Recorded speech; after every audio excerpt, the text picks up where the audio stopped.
Madam આચાર્યશ્રી,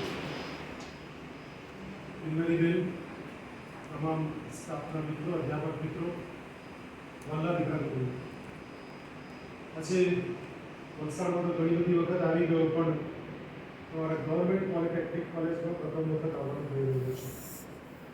મેં તમારું background બધાનું પૂછી લીધું છે. જ્યારે મેં આવીને બેકગ્રાઉન્ડ થોડું કેમેરાનું સેટિંગ એટલા માટે કેમેરાનું સેટિંગ પણ કરી રહ્યા છીએ કે આપણે યુટ્યુબ પર વિડીયો અપલોડ કરીશું. અને સરકારી પોલિટેકનિક કોલેજ વર્લ્ડવાઇડ છવાઈ જાય કે બધી જ જગ્યાએ દેખાય કે આવું ક્યાંક આ કોલેજમાં રાખ્યું. મિત્રો, હું આવ્યો ત્યારથી ત્યારનો હું માર્ક કરતો જોયા કરતો હતો કે તમારી જે એક્ટિવિટી છે બધા જ વાત કર્યા કરતા. મને સમજાયું નહીં કે અધ્યાપક જ્યારે વર્ગમાં આવી ગયા હોય, હોલમાં આવી ગયા હોય ત્યારે બી આપણે આપણી વસ્તીમાં મસ્ત હતા. મને ગમ્યું, કારણ કે માનવ સહજ આ જ હોય. એક લેક્ચર પતે અને બીજા લેક્ચરમાં લેક્ચરર આવતા હોય તે દરમિયાન પણ આપણે આ જ કરીએ અને કદાચ એ જ તમે કરતા હતા. પણ ડિસિપ્લિનની જ્યાં વાત આવે છે ત્યાં એ બરાબર નથી. એટલે આજે કેટલીક વાતો બહેનોને લઈને આપણે કરવાના છે. એમાં એવું થયું કે સંખ્યા થોડી ઓછી એટલે ભાઈઓને પણ બેસાડ્યા. આવું થાય, અમારા કોલેજમાં બી આવું થાય. સંખ્યા ઓછી થાય એટલે તમને છે ને સંભળાવવામાં આવે, તમારી ઈચ્છા હોય કે ઈચ્છા નહીં હોય. સ્કૂલમાં બી આવું જ કરતા. પણ આજે તમને અફસોસ નહીં થશે કે કલાક એમ જ વેસ્ટ ગયો એવું તમને એક ક્ષણ માટે પણ ફિલિંગ નહીં થશે. મારે બે પરિપ્રેક્ષમાં કહેવું છે. એક પરિપ્રેક્ષ તો જે મેં મને વિષય આપ્યો છે તે સંદર્ભમાં વાત કરીશ, અને બીજું તમને કોઈ એવી જિજ્ઞાસા થાય ને પ્રશ્ન પૂછવાનું મન થાય. હમણાં જ આચાર્ય મેડમે કીધું કે પરીક્ષા છે, પરીક્ષા નજીક છે. તો પરીક્ષા નજીક હોય તમને પરીક્ષાને લગતા હું કોઈ એન્જિનિયરિંગનો માણસ નથી. મારો મૂળ વિષય મનોવિજ્ઞાન છે, સાયકોલોજી છે. પણ પરીક્ષામાં એક જ વખત વાંચો ને યાદ રહી જાય એવી કેટલીક ટેકનિક સાયકોલોજીકલી મારી પાસે છે. અને પ્રૂવ કરી શકું એમ છું કે તમારી મેમરી કેટલી પાવરફુલ છે. આજે મારે બોલવાનું નથી. કેટલાક મનમાં વિચાર આવ્યો સર આ પહેલા બોલો તો બીજું બધું જવાનું. કારણ કે સ્કૂલ લેવલમાં આપણને અનુભવ રહ્યો છે, વાંચે ને પાછા પડતા ત્યાં પણ કદાચ જો તમે છેલ્લે પ્રશ્ન કરશો તો છુટકારો તમને ખાતરી સમજો. બીજું, આજથી તમારા જીવનનો તમે ધોરણ 10 પછી જ અહીં આવ્યા છો માટે આજ પછી આ દિવસની તારીખ નોંધ સમય બરાબર મનમાં લખી લેજો. આ ક્ષણ પછી તમારા દિવસો પૂર્ણપણે બદલાઈ જશે. જો તમે બદલવા ઈચ્છતા હો તો અને જાતે બદલાવા ઈચ્છતા હો, વિચારને બદલવા પસંદ કરો. અને એના માટે ઉત્તમ 3-4 વાર્તાઓ કહીશ જેમાં તમને બહુ રસ પડશે. અને એટલું જ નહીં, અહીંથી સાંભળીને તમે જે વાર્તા જશો એ તમે તમારા પપ્પા મમ્મીને કે ભાઈ બહેનને કહ્યા વગર તમે રહી શકવાના નથી. જો બસમાં તમને કોઈ મળી ગયું, ઓળખી ગયું, ભટકાઈ ગયું, તમે તેને કહી દેશો અને ભૂલી નહીં શકશો. એની અસરકારકતા એ હશે. ધ્યાનથી સાંભળો. પહેલી વાત, ધ્યાન શિક્ષકો કહે પણ ક્લાસમાં ધ્યાન આપો કહે કે નહીં કહે. ધ્યાનના અંગ્રેજીમાં 2 અર્થ થાય. એક એટેન્શન અને બીજું મેડિટેશન. સ્કૂલમાં ભણ્યા કદાચ કોલેજમાં પણ ભણી રહ્યા છે ત્યારે તમે લોકો જ્યારે મેડમ એવું કહે ધ્યાન આપો તમે સમજી જાય મેડિટેશન. આ લોકો કહેતા હોય અટેન્શન. એટલે આપણને સમજાવે ત્યારે સમજ નહીં પડે એનું મૂળભૂત કારણ આ છે જે રહસ્ય સાયકોલોજી. એટલે અહીંયા તમારે મેડિટેશન નથી કરવાનું. તમારે કરવું તો છેલ્લે કરાવીશ, પણ અહીં તમારે એટેન્શન આપવાનું છે, ધ્યાન આપવાનું છે, તો જ વાત સમજ પડશે. નંબર 1, ફરીદ શેખ બહુ મોટા ગજાના સંત, આ સત્ય બાબત છે. એની પાસે લોકો આવતા, પીડિત લોકો આવતા. એ શું કરતા? જેવા લોકો આવે એવા કોઈનું નાક ખેંચી કાઢે, કોઈનો કાન ખેંચી કાઢે, એમ દંડો ઉગામે, માણસ સાજા થઈને જતા રહે. આ સત્ય બાબત છે. માણસ જે માદો હોય તે જાય, પણ આની પાસે જેવા ગયા કોઈનું નાક ખેંચી કાઢે, પાલ ખેંચી કાઢે, કાન ખેંચી કાઢે, એકદમ ખરાબ રીતે નહીં પણ ખેંચે તો બાકી. આપણે ત્યાં ડોક્ટર ત્યાં જતા હોય પપ્પા મમ્મી સાથે, હજી કે આપણે તો નિયમ જ દક્ષિણ ગુજરાતમાં કે ભાઈ સાથે ડૉક્ટર ત્યાં જાય તો સાથે કોઈને કોઈ આવે અને આપણે તકલીફ તમને તાવ આવેલો હોય દાખલા તરીકે દીકરીને તાવ હોય અને મમ્મી જોડે ગઈ હોય ને તો મમ્મી વધારે બોલ્યા નહીં કરતા એટલે ડૉક્ટર એમ પૂછે કે બેન તને તાવ છે કે આને તાવ છે? સમજાય છે? એટલે તકલીફ એ છે કે પેલા માણસ જે જાય તે બધું ભોગીને ગયેલો હોય કે રાતે તાવ આવવાનું, માથું દુખતું છે, આંખ દુખતી છે, વગેરે વગેરે વગેરે. પેલા પાસે જાય ફરી શેખ પાસે કોઈનું નાક ખેંચે, કોઈનું કાન ખેંચે, કોઈનું બાલ ખેંચે, દંડો ઉગામે, પેટ ઉપર દંડો ઉગાડો, માણસ એકદમ ચોકી જાય, સારો થઈને જતો. એનું પેરણ ઉદાહરણ તમને સુરતનું આપું. આ સત્ય બાબત સુરતની બદલે જે હું કનેક્ટ કરું છું ફરીદ શેખની બાબત સાથે અને કનેક્ટ કરું છું. સુરત શહેરની અંદર ભક્કા કરીને ડૉક્ટર હતા, પારસી ડૉક્ટર, ડૉક્ટર ભક્કાની સરનાઈ બની, પારસી ડૉક્ટર હતા. વર્ષો પહેલાની વાત છે. મારી મધરને અસ્થમા તકલીફ હતી, શ્વાસ બહુ ચડતો એટલે મારા હું તો બહુ નાનો તે વખતે પણ પપ્પા સાથે મને પણ લઈ જતા સુરત અને ડૉક્ટર ભક્કા અમારા બાને બતાવતા. તો ભક્કા ડૉક્ટરનો નિયમ એવો કે બધા જે પેશન્ટ આવેલા હોય ને, આ સત્ય બાબત કહું છું, મેં જોયેલી બાબત કહું છું, હમણાં તો એક્સપાયર થઈ ગયા ડૉક્ટર, પણ એ લાઈનમાં બધાને ઊભા રાખે. હવે દરેકને તાવ જ આવે તેવું તો નથી. કોઈને શરદી બી હોય, કોઈને તાવ બી હોય, કોઈને અલગ અલગ પ્રકારના થયેલી તકલીફ. ડૉક્ટર ભક્કા શું કરે કે મોટું ઇન્જેક્શન પહેલાં આવતું, એ ઇન્જેક્શન ભરે અને બધાને લાઈનસર ઊભા રાખે. આપણે જોયેલી વાત છે, ઊભા રાખે બધાને એક જ ઇન્જેક્શન વાળી થોડું કાઢી બધાને બધા સારા થઈ ગયા. આ ફરીદ શેખની દવા મને એક્ઝેક્ટ કારગર લાગી અને ખરેખર સારા થયા છે. આ પણ સત્ય બાબત છે. તો એક દિવસ એવું થયું કે કોઈ સજ્જન માણસ ગયો મેડમ એમની પાસે, ફરીદ શેખ પાસે, કે આ તમારો લોકો સાજા તો થાય છે પણ સાજા કરવાનો આ કોઈ ઇલાજ કયા પ્રકારનો મને સમજણ નથી પડતી ગ્રામવાસીઓને. એણે બહુ સરસ કીધું. એક વખત મને બહુ આઈડિયા હતો. એક વખત છે ને એક કારવા જઈ રહ્યો હતો. કારવા એટલે સમજો ઘેટા હોય, બકરા હોય, ખચ્ચર હોય, ઘોડા હોય. એ ઘોડાની ઉપર અથવા ખચ્ચરની ઉપર ખાટલો હોય, ખાટલા ઉપર બાળકો બેઠેલા હોય. પછી આવું બધું ચાલતું હોય છે. આપણે વલસાડથી વડોદરા હાઈવે પર જવું તો બધું જતું હોય છે. તો હવે કારવા જઈ રહ્યો હતો. તેમાં એક મેં જોયું, કોણ કહે છે, ફરીદ શેખ કહે છે, પેલા માણસને સજ્જનને જવાબ આપતા કહે છે કે રાજ હું તમને બતાવું છું, જે રાજ તમારા માટે બહુ કારગર છે. એમ કહે છે કારવા સાથે હું જઈ રહ્યો હતો. મેં એ જોયું કે ખચ્ચર અડવાનું હોય ને, અડવાનું ઇન ધ સેન્સ આગળ વધવાનું, એ સ્ટોપ થઈ જવાનું, અટકી જવાનું હોય. ત્યાં આગળ ખચ્ચરનો માલિક એમ કરતો કે ધૂળ ઉઠાવે, મુઠ્ઠીમાં ધૂળ લે અને ખચ્ચરના મોઢા પર આમ કરી ઘસી દે. ખચ્ચર પાછું જીભથી મોઢું સાફ કરતું ચાલો. એટલે ખચ્ચર જે ઊભું રહેવાનું નક્કી કરેલું ને કે હવે મારે આગળ ખચ્ચર આગળ વધે નહીં વધે તો કઈ કરી શકો, તો પાછું ગમે એટલું મારો એ નહીં વધે એટલે નહીં છું. ખચ્ચરનો નિયમ છે. તમે કશું જાવ તો ખબર કે ત્યાં પેલા ખચ્ચર ઉપર બેસાડીને એની ઈચ્છા નહીં, તમે ગમે એટલા બધો પાછળ મારે આગળ વધે એટલે ખચ્ચર હતું. ખચ્ચર તો આગળ પ્રાણી હતું એટલે એ તો નહીં વધુ તો નહીં જ વધે એમ. એટલે આ શું કરતો કે ધૂળ મોઢા પર લગા ધૂળ સાફ કરવાની પ્રક્રિયામાં જે અટકી જવાની પ્રક્રિયા હતી એ તૂટી ગઈ અને ગુચારવા માંડી. જીભથી મોઢું સાફ કરતું તો પેલા સમજાવતા પૂછ્યું કે તું ખચ્ચરના માલિકને પૂછ્યું આ શું તારો ઈલાજ છે? મને સમજ નહીં પડી.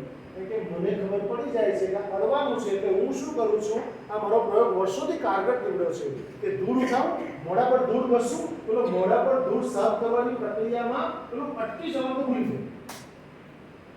હવે આને ત્રીજા પેરાવેલ ઉદાહરણ સમજો કે આપણે મંદિરમાં જઈએ છીએ, પપ્પા મેં શું શીખ્યું છે? નાઈ ધોઈને મંદિર જાવ એટલે પહેલા નમવું પગથિયા ઉપર. કારણ કે નમવું આ નમવાનું કામ અઘરું છે. માણસ બહુ ઓછા નમે છે કારણ કે એનું મસ્તક અહંકારથી ભરેલું છે. છતાંય નમે છે કારણ કે શીખ્યું છે. અને ઘંટનાદ કરવામાં આવે છે. ઘંટનાદ શાને માટે કરવામાં આવે છે? ઘંટનાદ અંદર આપણે કરીએ ને, બેલ વગાડી આપણે, જેવો બેલ તમે સાંભળશો ને, આજથી જ્યારે મંદિર જાઓ બેલ સાંભળજો. બેલ તમે વગાડીને છોડી દેશો, અંદરથી ઓમનો રંકાર આવશે. શાને માટે બેલ વગાડવામાં આવે છે? દરેક મંદિરમાં ઘંટનાદ વગાડવામાં આવે છે. કેમ? તમારા મગજમાં શું વિચાર આવે છે? કારણ કે નાનો સવાલ તમે જે વિચારો છો તે પામી કરો છો. તમારા મગજમાં વિચાર આવે છે ખબર પ્રકાશિત નથી કરી શકતા. બાકી એ ભગવાન હું આવી હા ખબર હું જાણું તમારી હાથે જ કામ કરું, 33 વર્ષ થઈ ગયા કામ કરું છું. ભગવાન આવી ગયો હાજરી પૂછે છે કે તારા માસ્ટરમાં હાજરી પૂછતા હતા હાજરી પૂછતા એકચ્યુઅલી એવું નથી એ ભગવાનને જગાડવા માટે નહીં આપણે અંદર જગાડવા માટેની વાત છે મિત્રો આંતરિક જાગવાની વાત છે એટલે મંદિરમાં જતા પહેલા ચપ્પલ કાઢવી પડે છે નમવું પડે છે ઘંટનાદ કરવો પડે છે સમજાય છે એટલે તમે જે કુટુંબ પરિવારમાંથી આવો છો એ વિચારોને તોડવા પડશે અને આ સરકારી પોલિટેકનિક કોલેજમાં તમે સદસ્ય બન્યા છો તો એક અલગ રીતે વિચારવું પડશે જો જિંદગીમાં આપણે આગળ વધવું છે તો એક વાત તો એટલે વિચારો તોડવાની પ્રક્રિયા છે બીજું એક ચીનમાં આપણ સત્ય વાત છે એક દીકરીનો લગ્ન બહુ ધ્યાનથી સમજો કારણ કે તમારા લગ્નમાં 2-4 વર્ષમાં જેવું પટ્યું એવું તૈયાર છે રાઈટ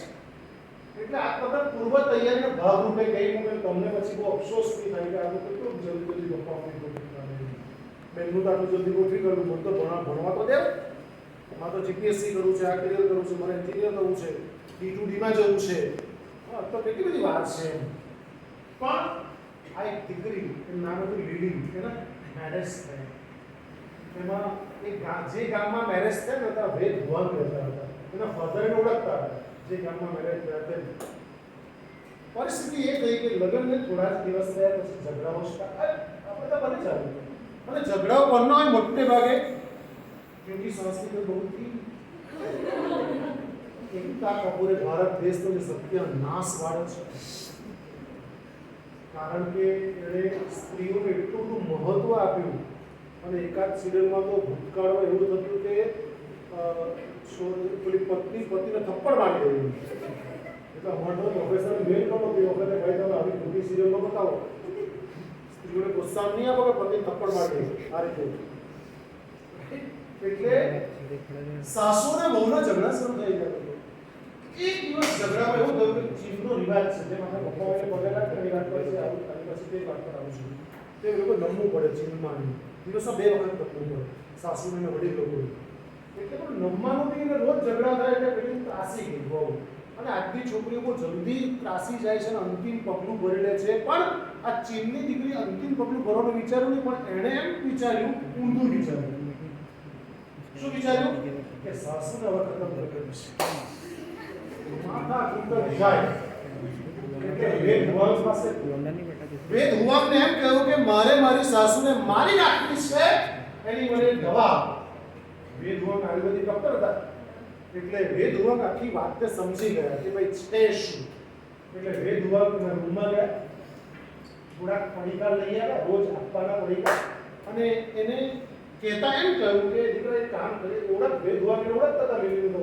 એટલે કે બેટા તારે તને ઝેરના પડીકા તો આપું છું તારી સાસુ 6 મહિનામાં મરી જશે પાક્કી વાત છે પરંતુ હમણાં તો તાત્કાલિક તું કે આજે આપણને તરત મરી જાય તેવું જો કરવા જશો તો તારું નામ આવી જશે પોલીસ તને પકડી જેલમાં કરી દેશે એની કરતાં બેટર કે એની અસર ધીમે ધીમે 6 મહિનામાં તો તારું કામ પણ 6 મહિનામાં 2-3 શરતોનું તારે પાલન કરવું પડશે તો ભીડ તૈયાર કે સાસુને મારી જાય તૈયાર છે એકદમ કે તમે કેવું કે કરવા તૈયાર છે એટલે વેદ હુઆંગે એમ કહ્યું અને સાયકોલોજી યુઝ કરી પ્રેક્ટિકલ સાયકોલોજી યુઝ કરી એણે એમ કહ્યું વેદ હુઆંગે કે તારે મારી નાખવી તો 6 મહિનામાં જેલના પડીકા આપું છું મરી જશે પાક્કી વાત છે પરંતુ તારે એક કામ નંબર 1 કે તારે તારી સાસુને બહુ જ પ્રેમથી રાખવી નંબર 1 નંબર 2 સાસુને જે ભાવે તે બનાવી આપવું એ નહીં બોલે તો પણ ત્રીજું કે તને ગમે તેમ અપશબ્દ બોલે તો પણ તારે સાંભળી લેવું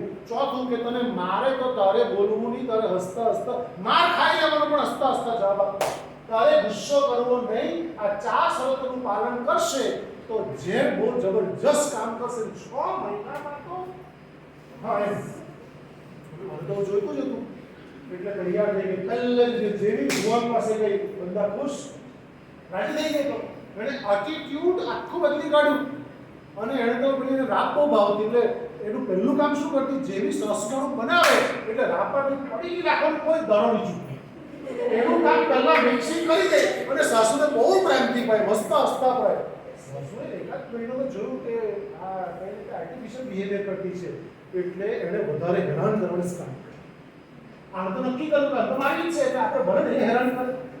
આ તો માર ખાવા સુધી તૈયારી હતી એની તો, એટલે આ તો સહન કરી રાખ્યું. 2 મહિના બહુ હેરાન કરી, પણ પછી સાસુ સમજી કે આ આર્ટિફિશિયલ બિહેવિયર કરતી નથી, વિશ્વાસ આવી ગયો. અને 4.5 મહિના પછી તો બંને જણી માં દીકરી કરતા પણ વધારે પ્રેમાળથી રહેવા માંડે, એટલા સ્નેહથી રહેવા માંડે. અને આજુબાજુના લોકો એવી વાત કરવા માંડે કે જો માં દીકરી આને કહેવાય, પ્રેરણાનો આમાંથી કેટલી હળી મળીને રહે છે, જાય તે બધે સાથે જાય, ખરીદીથી મળે. એક વસ્તુ 5.5 મહિના વેદ ભગવાન પાસે ગઈ અને વેદ ભગવાનના રૂમમાં તેની સીધી ફસડાઈને લાંબી થઈને પગે લાગે રડી ગઈ અને હાથ જોડીને કહ્યું, વેદ ભગવાન મારે મારી સાસુને બચાવો, ગમે તેમ કરીને બચાવો. મેં મારી જિંદગીને બહુ મોટી ભૂલ કરી છે. મારી સાસુ મારી મમ્મી કરતા પણ મને બહુ જ સારી રીતે રાખે છે, મારે નથી મારવી હવે એની. કંઈ પણ કરો, કારણ કે છેલ્લા 15 દિવસથી મેં ઝેરના પડીકા નથી પાયા. 5.5 મહિના, 5મા મહિના મેં ઝેરના પડીકા આપવાના બંધ કર્યા છે. પણ હવે કેવી રીતે 5 મહિનાનું ઝેર ચડશે ને મરશે, મારે નથી મારવી, મારે રાખવી છે, મારે જીવવું છે. એટલે વેદ ભગવાનને હસતા હસતા કીધું કે આ કોઈ ઝેરના પડીકા નહોતા, આ આયુર્વેદિક દવા એવી હતી હેલ્થ સારું રે. ઝેર તો તમારા બંનેના મનમાં હતું, જેવું એક સાઈડથી ઝેર નીકળી ગયું આપોઆપ સામેથી નીકળી ગયું છે. આ તમારા માટે બહુ ઉત્તમ વાત છે. જિંદગીમાં યાદ રાખજો, એક હાથે તાળી વાગતી નથી, 2 હાથે તાળી વાગે છે. અને દાંતણ જોયું, દાંતણ હવે તો લોકો દાંતણમાં ખ્યાલ નહીં આવતો હશે. દાંતણ ખબર આપણે ગામડા લોકો હશે દાંતણ, હા જોયું દાંતણ. આપણે પહેલાના જમાનામાં પાવર મૂકે લીમડા દાંતણ કરતા, હવે તો પેલો બ્રશ, હા એમ કોલગેટ આવી ગયા, બ્રશ આવી ગયું, બ્રશ કરી બ્રશ સવારનું. પણ એ દાંતણ કરતા ને તો દાંતણમાં લીલું દાંતણ કરતા. તમે જોજો, લીલું દાંતણ દાંતણ બી થતું અને એના 2 ચીરિયા કરીને અલ્યું બી થતું. જો એનું અલ્યું બી થતું. 2 કામ બરાબર છે. અચ્છા, આ લીલું દાંતણના વાળ એટલે પડી જાય, પણ આ દાંતણ 10 દિવસ પછી સૂકું થઈ જાય, પછી વાળ તો પડે. તમે જે લોકો લગ્ન કરીને જશે દીકરીઓ, એ બધા લીલા દાંતણ વળવું કોણે પડશે? તમારે. પેલું તો સૂકું થઈ ગયું, પેલું કેટલા વર્ષ થયા એ તો સુકાઈ જ ગયેલું છે, એમાં તો છે જ નહીં. પણ વળવું કોણે પડશે? શરૂઆત આપણાથી કરવી પડશે. મને ખાલી એટલો જવાબ આપો, એન્જિનિયર દીકરો છોટો ચશ્મા પહેલા કે આંખ પહેલા? બરાબર ને? એટલે જે મમ્મી છે તે આંખ છે, સમજાણું? આપણે ચશ્મા છે, એટલે આપણે આપણી રીતે જ નંબર એડજસ્ટ થાય. જે લોકો ચશ્મા મારી જેમ કરે લોકો બધાને આપણે બતાવે, ચેક કરવા કે બતાવે, અને પહેલા કાચ મૂકે હોય ને તો પછી કે આ વધારે સારું દેખાય, આ વધારે કેટલી આપણે બતાવીને કરાવે. એક વાર નક્કી કર, બસ આપણે પાછું પૂછે છેલ્લી વાર આ કે આ, આપણે કે નહીં પેલા કે આ સારું દેખાય છે. પછી જિંદગીઓ માથાકૂટ કરવી. તમામ દીકરીઓને નમ્ર વિનંતી છે, એક વખત ડિસાઈડ થઈ ગયું. શું ડિસાઈડ થઈ ગયું? ચશ્માનો નંબર ડિસાઈડ થઈ ગયો કે આ ફિક્સ પપ્પા મમ્મી તમને બતાવશે. 1 ની 10 નંબર આંતર મૂકીને બતાવશે કે બેટા આ ચાલશે તારે. તો પછી હા સમજી ગયા. એટલે કેટલાક લાઈટ અમને બી સળગે, ઘરે જઈને બી સળગે. તમે કદાચ ઘરે જઈને બી હસો એવું બને, હે ને? પણ ચિંતા કરશો ને, ખ્યાલ તો આવી જશે. એટલે પપ્પા મમ્મીએ બોલો આ બરાબર ક્યાં કરો, પછી માથાકૂટમાં પડવું નહીં. ત્રીજી મહત્વની વાત, સાચું કહેજો મને. તમને તમારી પર પૂરેપૂરી શ્રદ્ધા છે, વિશ્વાસ નથી. વિશ્વાસ જો કહીશ તો અવિશ્વાસ હાજર રહે છે. પૂર્ણ શ્રદ્ધા છે મારા તમામ દીકરા દીકરીમાં કે કેટલા રોજ પપ્પા મમ્મીના ચરણ સ્પર્શ કરીને પછી કોલેજ આવે છે. 1 2 3 4 5 જોરદાર તાળી પાડો. 5 6 અચ્છા, મારા કોલેજમાં પહેલો લેક્ચર લઈને આવ્યો. હું શિક્ષણની સાથે સાથે સંસ્કાર સિંચન કરવાનું કામ કરું. અને ગાયડા કોલેજમાં મારા પ્રોસ્પેક્ટ ઉપર અને ગાઈડ ઉપર સૂત્ર સ્લોગન મૂકેલું છે, શિક્ષણ અને સંસ્કારનું ધામ એ ગાયડા કોલેજ છે. હું બીજું કઈ એન્જિનિયર નહીં બનાવું, ડોક્ટર બી નહીં બનાવું, શિક્ષક બી નહીં બનાવું, કંઈ નહીં બનાવું, માણસ બનાવું. મારી ગાયડા કોલેજ માણસો બનાવવાની ઇન્સ્ટિટ્યૂટ છે. અને કેવા સંસ્કારી બાળકો બનાવું છું. રાઈટ, છેલ્લા 33 વર્ષથી કામ કરું છું. મારો એક બાળક 92 માં મારા અંડરમાં મળી ગયો, 91 માં તમારો અપોઇન્ટમેન્ટ થઈ ગઈ, 92 નો એક બાળક મને મળ્યો અને કેટલાય માણસોની વચ્ચે પગે લાગ્યો. મેં ઓળખ્યો નહીં તો હું દીકરા છું તો કે સર કૌશિક રાઠોડ તમારા 92 નો બેચનો વિદ્યાર્થી, તમારા જન્મ પહેલાનો. આ અમારી મૂડી છે, અમારી એસેટ છે. હજાર લોકોની વચ્ચે પણ દીકરા દીકરીઓ, હમણાં મોરાઈબાની કથા હતી નવસારીમાં, તેમાં એન્કરિંગ તરીકે જવાબદારી મને સોંપવામાં આવેલી. ત્યાં મારી એક દીકરી શિવાની કરીને, જે લગભગ 95 ની વિદ્યાર્થી, તો મોરાઈબાની કથા લખો માણસ હતા. હું સ્ટેજ પાસે હતો, દીકરી દોડીને સ્ટેજ પાસે આવીને મને પગે લાગી, સર તો 95 છે. આ અમારી એસેટ છે, આ સંસ્કારવાળા બાળકો છે. હું તમને એ કહેવા માંગુ છું, આપ સૌ દીકરા દીકરીઓ નમ્ર વિનંતી છે કે આવતીકાલે સવારે ઉઠો એટલે પહેલું કામ પપ્પા મમ્મીને ફ્રેશ થઈને ભગવાનને કઈ દિયોગતિ છે ઘરે ભગવાનની શ્રીમદ ભાગવત ગીતા ઘરે કેટલા વાંચે? હરે કૃષ્ણ કૃષ્ણ કૃષ્ણ હરે હરે, શ્રીમદ ભાગવત ગીતા અમૂલ્ય ગ્રંથ. ક્યાં આગળ હશે? શ્રીમદ ભાગવત તમારા ઘરે છે તો ક્યાં આગળ? સ્થાન ક્યાં છે? મંદિરમાં છે. શામાં વિચારેલી હશે? કોઈ લાલ કટકામાં? હા, અચ્છા. છેલ્લે કોણે વાંચેલી? તમને યાદ છે છેલ્લે કોણે એમ પાડના?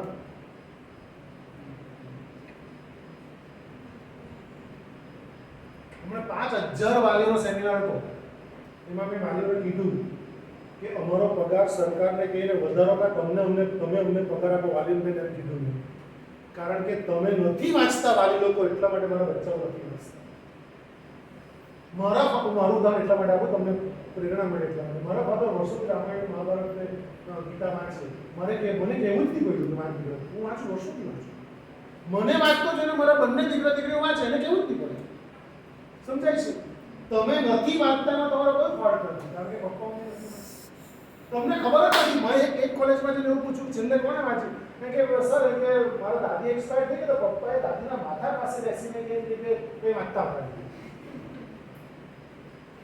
જીવતા લોકો માટેનો ગ્રંથ છે. તમને એક રહસ્ય કહી દઉં, શ્રીમદ ભાગવત ગીતા વિશે તમે YouTube પર વિડીયો જોજો કે શ્રીમદ ભાગવત ગીતામાંથી વાઇબ્રેશન્સ પોઝિટિવ ઘરમાં હોવું ને, એ પણ બહુ અમૂલ્ય વાત છે. અને આવતીકાલથી તમારે શ્રીમદ ભાગવત ગીતા દી હોય તો બેન તમે તો કોલેજમાંથી ભેટ આપજો. અમારા કોલેજમાંથી બચ્ચાઓને આપી, કેટલાક બાળકો 15 બાળકો પાસે મેં જાતે લઈને લોકોને આપી દીધા. રાખો વાંચો. આવતીકાલથી બધા શ્રીમદ ભાગવત ગીતા વાંચજો, તમારા જીવનમાં આમૂલ પરિવર્તન આવશે. એટલું જ નહીં, શ્રીમદ ભાગવત ગીતામાં જીવનના તમામ વસ્તુનું સોલ્યુશન્સ છે. યસ, જીવનના એક તમારા આ સ્ટડી લગતા સોલ્યુશન ની અંદર છે શ્રીમદ ભાગવત ગીતામાં. એક માણસે સવાલ પૂછ્યો, મારી જેવા કોઈ રીતના લેક્ચર આપ્યો, સવાલ પૂછ્યો કે શ્રીમદ ભાગવત ગીતામાં તું કહે છે કે ભાઈ સર એવું કહે છે કે શ્રીમદ ભાગવત ગીતા જીવનના તમામ વસ્તુનું સોલ્યુશન છે, તો મારો એક સવાલ છે, તને આવે તો તું કે તારા સરને પૂછીને આવજે. તો કે શું? કે હું સાયકલ લઈને એક ગામથી બીજે ગામ જતો હોઉં, કેટલાક આવા લોકો તમને ભટકાશે, રાઈટ? તો એની અંદર વચ્ચે જંગલ આવતું છે. એક ગામથી બીજે ગામ જવા વચ્ચે નાનું જંગલ આવતું છે, અને જંગલમાં મારી સાયકલ પંચર પડી. તો આમાં શ્રીમદ ભાગવત ગીતાનું સોલ્યુશન શું? એટલે પેલો તમારી જેમ મારી વાત પહેલી વાર સાંભળી, એને ખ્યાલ નહીં આવ્યો. એટલે પેલા ગુરુને જઈને પૂછ્યું, તમે જે કીધું તમે હવે સવાલ પૂછ્યો મારા મિત્રએ. કારણ કે આ ચિત્ર વિચિત્ર મિત્ર હોય, મિત્ર બી બનાવવા બહુ મોટી વાત છે કે તમે ઠગાતા જ આવ્યા છો. ચિત્ર તમને મિત્ર કોણ બનાવતી ખબર નથી, ચિત્રાતા જ આવ્યા, જેને કહેતા આવ્યા તે બધું. હા, તો એણે એમ કીધું કે તારા મિત્રને જોઈને કહેજે કે એમાં શ્રીમદ ભાગવત ગીતામાં લખેલું છે કે કર્મ ઉપર વિશ્વાસ રાખજે. સાયકલ લઈને આગળ ચાલતો જશે, પંચરવાળાની દુકાન આવે ગામ પાસે. કર્મ કર, કર્મમાં શ્રદ્ધા અને વિશ્વાસ રાખ. કર્મ કરશે તો જીવનમાં આગળ વધશે. આ લખેલું છે. ફળની અપેક્ષા નહીં રાખ, કર્મ કર. આવતીકાલે તમામને નમ્ર વિનંતી છે કે શ્રીમદ ભાગવત ગીતા વાટમાં પણ હાથ મૂકવામાં આવે છે. સાંભળ્યું છે? હા, કેટલો પવિત્ર ગ્રંથ હશે. અને આ કોઈ હિન્દુ મુસ્લિમનો ગ્રંથ છે જ નહીં, કોઈ ધર્મ સંપ્રદાયનો ગ્રંથ નથી. મને બતાવો 700 શ્લોકો કૃષ્ણએ સાઈ કરી દીધો. અને કૃષ્ણ તો માધ્યમ છે માત્ર.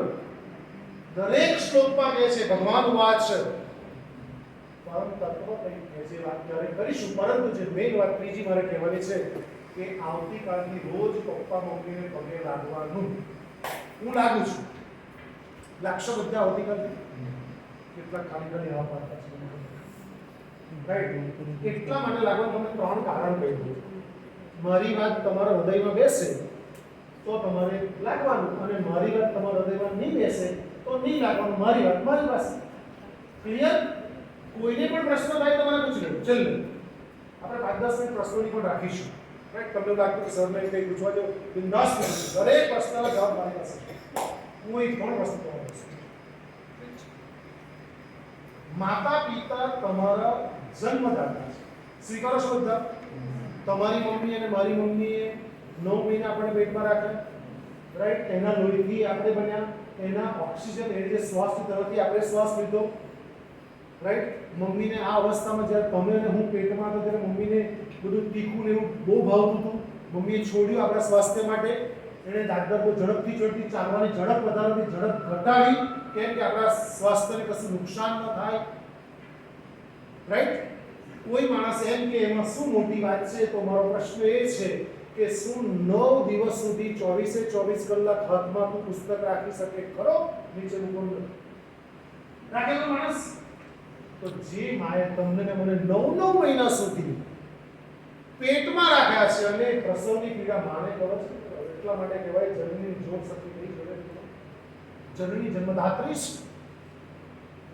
એટલું જ નહીં, જન્મ આપવો જેટલી કપરી ઘટના છે એની કરતા 1001 ગણી કપરી ઘટના છે જીવન આપવું.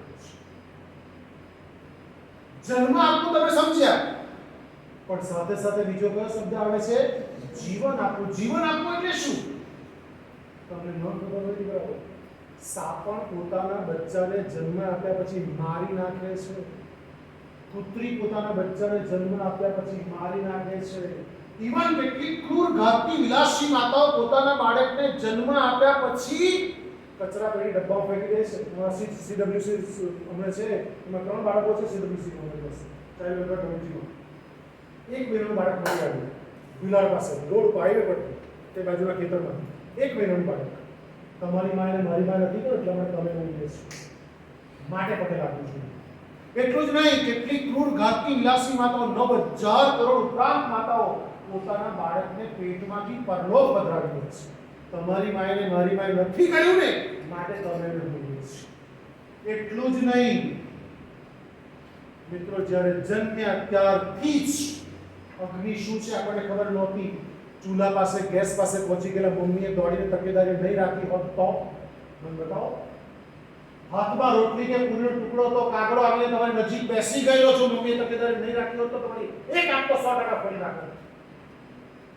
એટલું જ નહીં, તો જો એપાર્ટમેન્ટમાં રહેતા હોય તો એપાર્ટમેન્ટમાં તમને ગ્રીલ, નાના બાળક સહજ છે, ગ્રીલ ઉપર જો નીચે કાર કે બાઇક જતું જોવાની ઈચ્છા હોય છે. તમે ચડી ગયા ટેબલ ઉપર અને મમ્મીએ તકેદારી ખેંચી લઈ લીધા હોત તો? તમે જુનિયર સિનિયર મમ્મી મૂકવા આવતી હતી, તો જવાનો જ ગયો હતો, અને તમે મમ્મીના હાથ પકડ, હાથ છોડાવીને ભાગે ટ્રક આવી જ ગઈ, મમ્મી દોડીને તમે ન પકડીતા હોત તો મને એક બી કારણ, 1001 કારણ છે. આખી રાત તમને તાવ આવ્યો, માં પોતાના હાથમાં લઈને તમને છાના રાખવા સતત પ્રયત્ન કરે છે. રાત્રે અઢી વાગે તમે ઉઠી ગયા, માએ તરત તમને ચૂલો ચૂલાવ્યો છે. અરે એ તો જવા દો, તમે શા માટે નહીં પગે લાગ્યું છે? મને સરપ્રાઈઝ થાય છે કે તમે આ શિક્ષકો કેમ નહીં મળ્યા?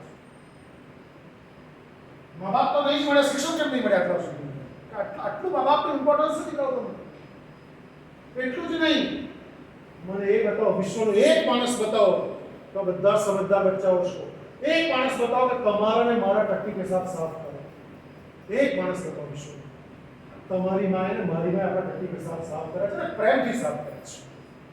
અને આપણે સ્તનપાન કરતી વખતે અસંખ્ય વખત લાત મારી છે માને. માએ તમને ફેંકી નથી કરતી, સતત પ્રેમ આપો છે. અને કોઈ દિવસ ભૂલે ચૂકે દીકરીઓ કે દીકરાઓ માફ કરજો એવું નહીં બોલતા, મમ્મી તને સમજ નહીં પડે. આવો શબ્દ આજ સુધી બોલ્યા જ છો, એમાં દીકરી તો ખાસ બોલી છે. આજ પછી આવો શબ્દ ક્યારે યુઝ નહીં કરતા કે મમ્મી તને સમજ નહીં પડે. જ્યારે આપણે જન્મ પામ્યા પછી રડતા હતા ને, મમ્મીને ખબર હતી કે શું જોઈએ છે. તમે બોલતા નહોતું આવડતું ત્યારે શું જોઈએ છે તે મમ્મીને ખબર હતી. આ માની અને બાપની વેલ્યુઝ. દાંત આવતા હતા, ઝાડા ઉલટી સ્ટાર્ટ થઈ ગયા. પપ્પા મમ્મી જો સમયસર જો દવા નહીં લાવ્યા હોત તો તમારી દિશા બતાવો. એટલા માટે રોજ મા બાપને પગે લાગું છું. હું તો એટલે ગેરંટી સાથે કહું છું કે આટલા વર્ષોથી પગે લાગું છું, બાળપણથી પગે લાગું છું. યાદ એકવાર મા બાપનો હાથ માથા પર પડી જાય, ભગવાનની તાકાત નથી કે આશીર્વાદને પાછો લઈ શકે. યસ, આટલી વેલ્યુ છે મા બાપની દીકરાઓ. અને તો એટલે સુધી કહીશ કે ચામડીનું ઉપરનું સ્તર કાઢીને જે માટે વસ્ત્ર બનાવીએ ને તો પણ જિંદગીમાં હું અદા નહીં કરશું. અને જીવનમાં મા બાપ કહે તે જ કરવું, બહાર જવું નહીં. એની વિશે પણ વાત કરું છું પરીક્ષણમાં. ત્રીજું, પહેલું કયું કીધું? જન્મદાતા છે. બીજું જીવનદાતા છે. ત્રીજું સંસ્કારદાતા છે. તમને કોઈ ખરાબ રસ્તે જવાનું, તમે કદાચ ભટક્યા, સ્કૂલમાં કોઈ ખરાબ મિત્રોનો સંગ કર્યો, તમે પાછા વાળ્યા છે, પપ્પા બી તમને ખીજવાયા છે, એટલે માર પણ પડ્યો છે, તમને ખરાબ સાહિત્ય, ખરાબ પુસ્તકો નથી વાંચવા, ખરાબ વસ્તુ જોવાની તમને, રાઈટ? તમને સતત મંદિરે લઈ ગયા છે, દેરાસર લઈ ગયા છે, તમને ભગવાનના ગુરુના ચરણોમાં તમને પગે લાગતા શીખ્યું છે. હું તો એટલે સુધી કહીશ દીકરાઓ કે જે વખતે આપણા આંગળીના ટેરવા પર નહોતા ટેરવા હતા, આપણે ઘંટનાદ કરતા શીખ્યું. યાદ છે તે દિવસો કે બહુ નાના હતા ને મમ્મી કે પપ્પા ઘંટ વગાડતા, આપણે કે આમ બોલતા બી નહીં આવડતું, કે આમ કરતા, એટલે મમ્મી શું કરતી, પપ્પા શું કરતા, આપણે ઊંચા કરીને ઘંટનાદ કરતા શીખ્યું. અરે હું તો એમ કહીશ કે આંગળીના ટેરવા પર નહોતા ટેરવા ત્યારે આપણે 2 રૂપિયા 5 રૂપિયા 10 રૂપિયા સિક્કો અંદર નાખતા, દાન કરીને શીખ્યું. ભગવાનના આશીર્વાદ આવ્યા છે. તમને ખોટે માર્ગે નથી જવા દીધા. જો શ્રેય જતો હોય તો પૂર્ણપણે મળો આપો. નમ્ર વિનંતી કરું છું તમામ બચ્ચાઓને, આવતીકાલે સવારે મા બાપને ચૂપ પગે લાગશો. કારણ કે જ્યાં પગે લાગશો એટલે સાયકોલોજી ત્યાં આગળ તરત હાજર થઈ જશે, તરત પૂછશે કે આજે શું છે. કેમ કે આપણે પગે ત્યારે જ લાગીએ છીએ જ્યારે બર્થડે હોય, 12માની પરીક્ષા આપવા જતા હોય, 10માની પરીક્ષા આપવા જતા હોય, તે સિવાય આપણે પગે લાગતા નથી. આવતીકાલથી જીવો ત્યાં સુધી પગે લાગજો, મા બાપ જીવંત રાખે ત્યાં સુધી. તમામ દીકરીઓને વિનંતી છે કે આવતીકાલે સાસરે જાઓ, તે પણ તમારા સાસુ સસરાને પગે લાગજો. બેન, મારી દીકરીઓ કેટલી ધન્યતા અનુભવે છે, સાસુ સસરા મળે છે ને આંખમાં આંસુ હોય છે કે સર તમે કેવા સંસ્કાર આપ્યા છે. આ તો મારી વહુ છે છતાં મને પગે લાગે છે રોજ સવારે. સાસુ સસરાને પગે લાગે છે મારી દીકરીઓ. વિચાર કરો તમે, આ તાકાત સંસ્કારની છે. શિક્ષણ ઓછું ચાલશે,